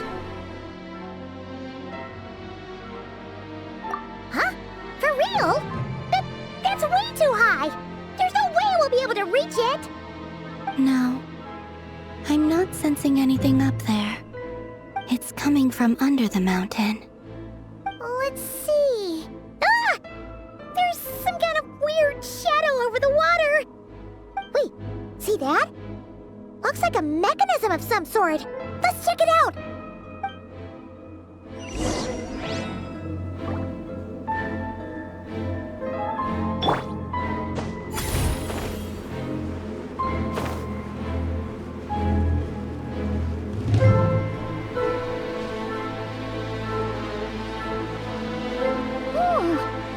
Looks like a device from the time of Kalia.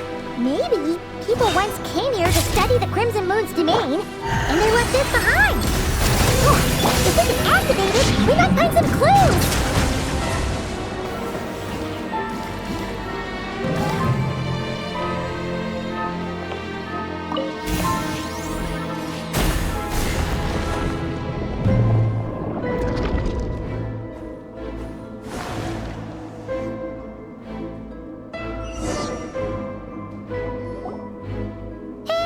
Look at that! Now that the mechanism's running, the shadow in the water looks different. Do you think these mechanisms might be the key to unlocking the secret? Let's try to find more of them! Thalindis, we'll leave the rest of the research in your hands. We'll be heading back now. I hope this isn't ruining date night. Ugh. Mind your own business. Just leave me some snacks on the table. Thalindis? Is that Rearrear's girlfriend? How come we're hearing her voice here? Oh yeah! So, do you think she was studying this strange space all along? The Abyss has made this space extremely unstable. Maybe that's why some of the things she said and did were preserved here. Like echoes. Or after images. Whenever I see this view, it takes me back to a poem from my childhood. Waning moon, oh lifeless damsel, weeping on the mountain crest. Mourning still in wistful tone, her fragile soul now laid to rest. For me, of all people, to be here investigating the mysteries of the Crimson Moon space. Is it a coincidence? Or something more?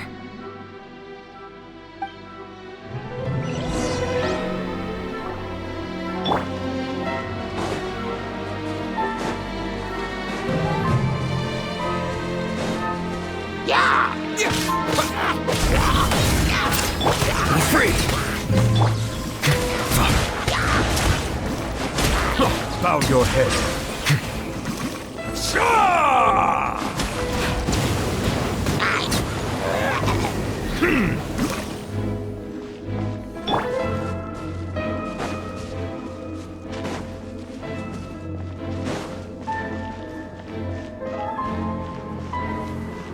Oh, looks like the Abyss has messed up this mechanism.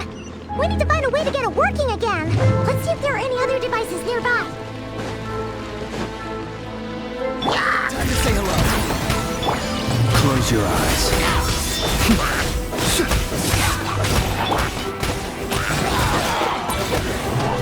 Settle down.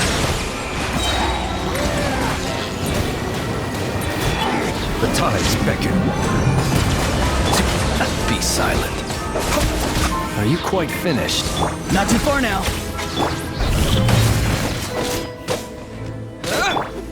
The long sleep beckons. I'm rather...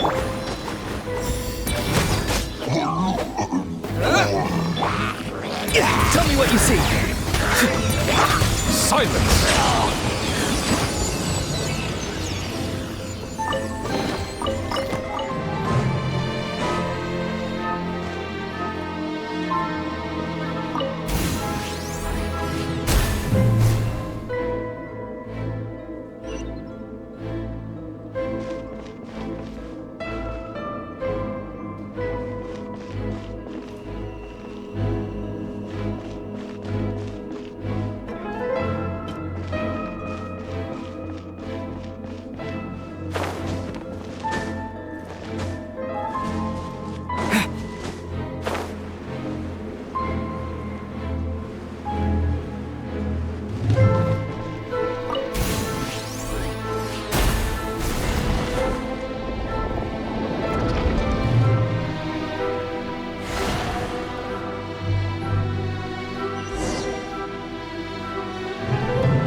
see.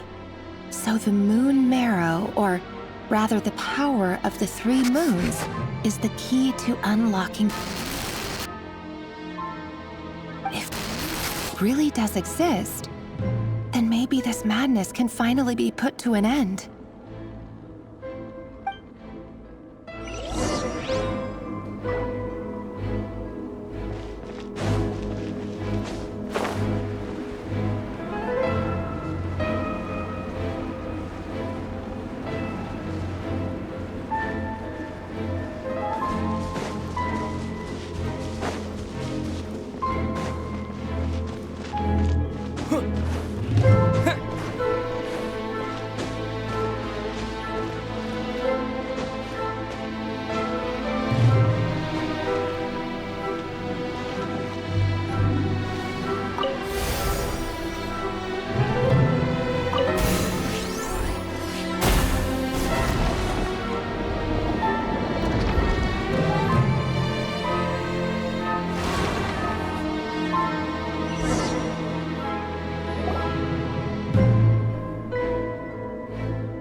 With the Abyss inhibitors in place, I should be able to access the chamber with the moon marrow.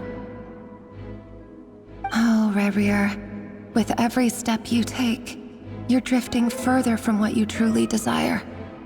But you're not the root of the problem. Ever since that outsider set foot in Conria, the Vinster King has sunken deeper into madness. If only I could get my hands on that outsider.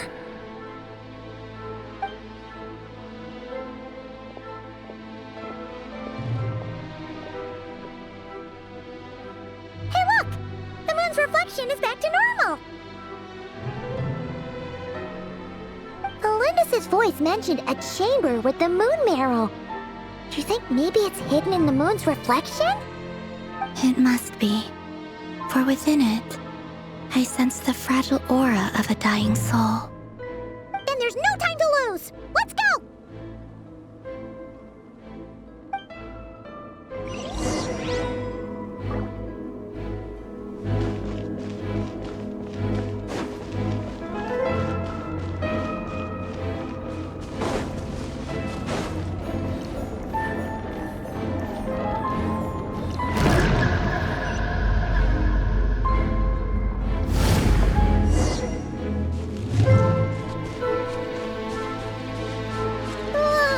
These things are so creepy! Looks like we'll have to destroy them if we want to get to the Iridescent Moon's marrow!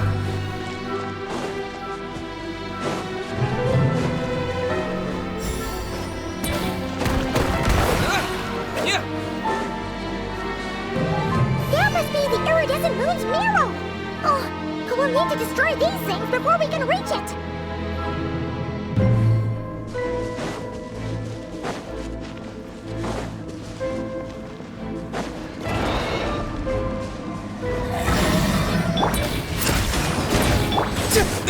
Too slow. Observe. Settle down. Let the mighty be humble.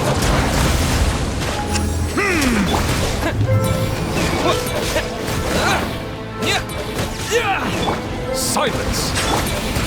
Time to say hello.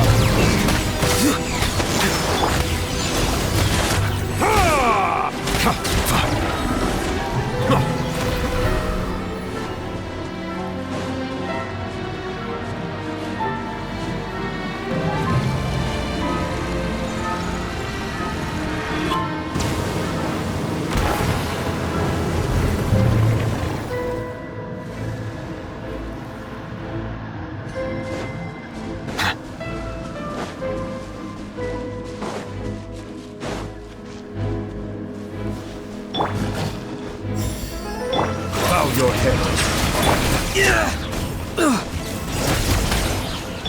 Beware the creatures of the night.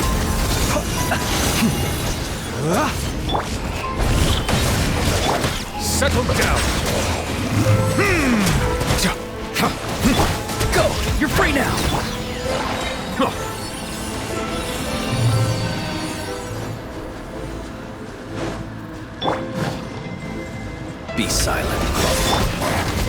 tides beckon.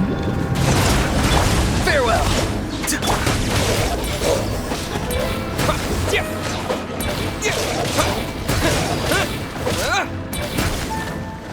Bow your head. Be free!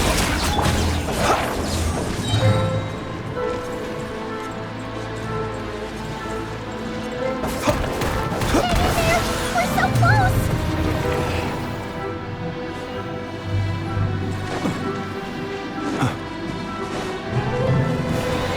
Close your eyes. Time to say hello.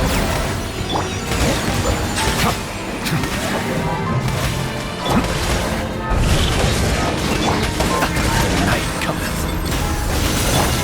Farewell! Let the mighty be humbled.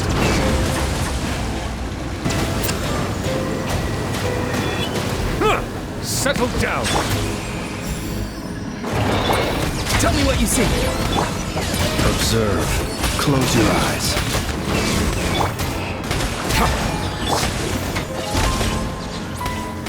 Silence.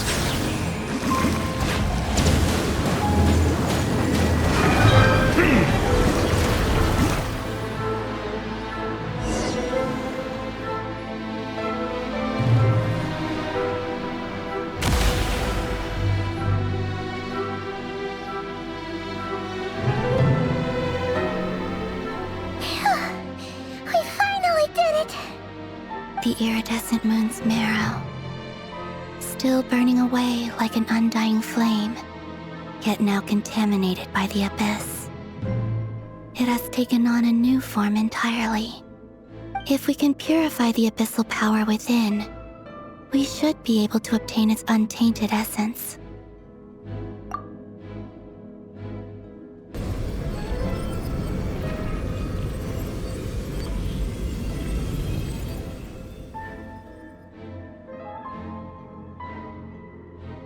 It's so cold.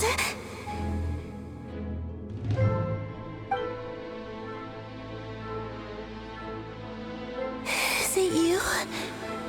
Are you here? Huh?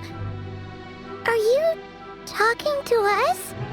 At long last, I can see you once more. Our fates have crossed, and I am finally free. I'm sorry, I lied to you. Even knowing what was to come, I still couldn't let go of the fear in my heart as death drew near. The moment the moon shattered, my body began to split apart piece by piece. Like I was being cut into pieces by 1,000 blunt blades. My thoughts scattered as the cold crept in. But I could not bear to fade away like that. Tell me, what was it that brought you to us all that time ago? If only I had possessed your courage, then I might have been spared this torment more painful than death. You look so puzzled. That's how I felt too when I first saw you. But trust me when I say that everything happens for a reason. Farewell, Hypo.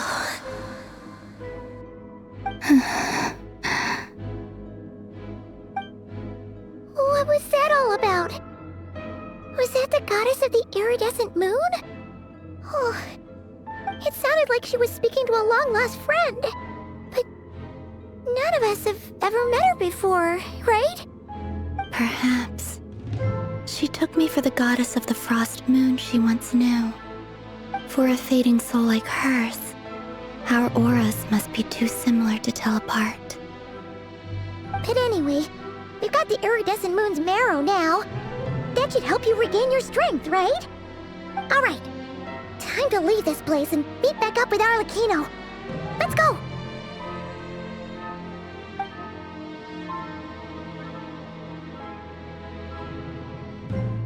That's odd. This place looks different different than when we came in. Waning moon, oh lifeless damsel.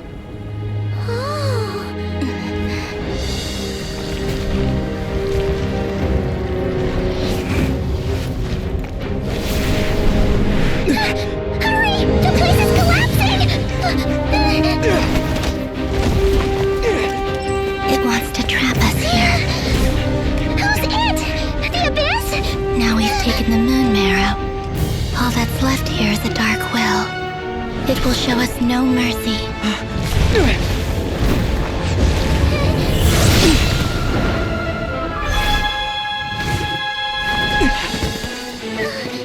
Give it back! The crimson moons! My marrow! My heart!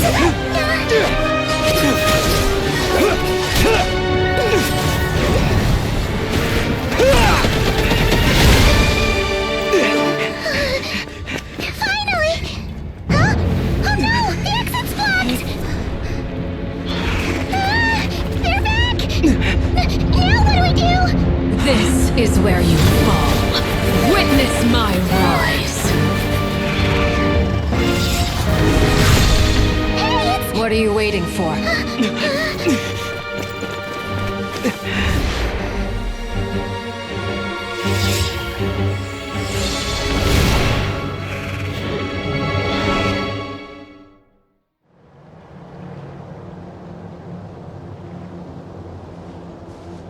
Oh, we made it!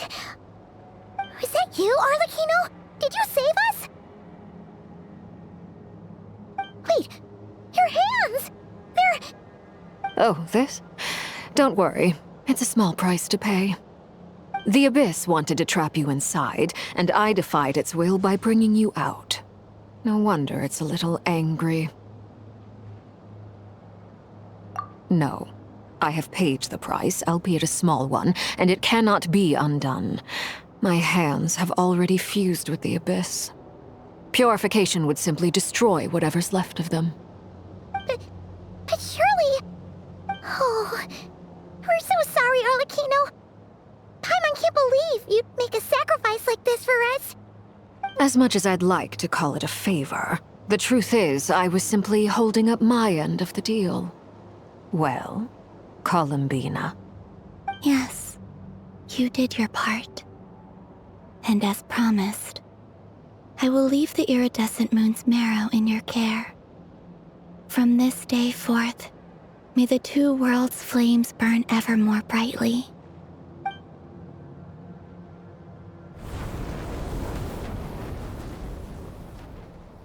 I'll take that as a blessing.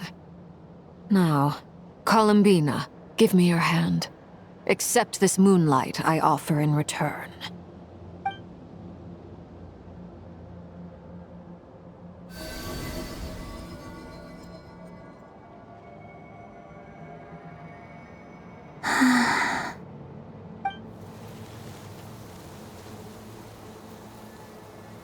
Feeling stronger? Hey, Columbina, are you okay? I'm fine. Our powers are a little at odds, that's all. By the Frost Moon's authority alone, wielding the power of the other moons was always going to be a stretch. Still, I think it's fair to say that your strength has returned, at least to the level it was at as Third Harbinger. It's still not enough. There's no way I can hope to challenge Rayrir like this. Just one more ray of moonlight, if you would.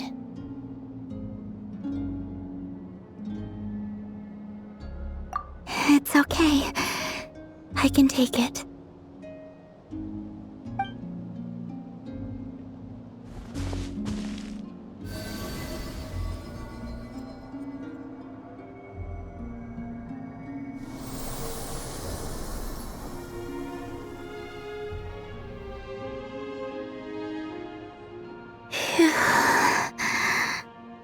How about now? Fighting fit? At the very least, I won't have to stay hidden like before. I want to see him gone from Nod Krai. The Rahier of Solnari and his wild hunt must be sent back where they belong. Well, it's good to have something to aim for. You certainly seem more alive now than you did earlier. When I first met you, you didn't strike me as a ray of moonlight. More like a wisp of fog drifting in from who knows where, ready to scatter at the first sign of a breeze. But now, you're full of vitality. Just like the frost moon, once the brightest of them all. May you keep shining, Columbina. This is who you are. Thank you. Look after yourself too, Arlecchino. I know you have plans of your own, and that's why you're always seeking to grow stronger. But whatever you're after, don't let the Abyss take a hold of you. I do not wish to see you go down the same path as Revier. I appreciate the concern, Columbina. Although perhaps it's time you took a new name. A new name? Kutar, the Moon Maiden, Columbina. They're nothing more than code names. They describe who she is and the roles she's played, but they're not her real name. We often use code names in the House of the Hearth, too. But it's knowing your real name that keeps you grounded. Up till now, you've been living a wandering life, so you've probably never really cared. All I'll say is this. Once you've defeated Revier, give it some thought. All right, that's it from me. I'll get you back safely first, then go meet up with Sandrone. You're the best! I appreciate the gesture. It speaks to your good character. Anyway, let's get going.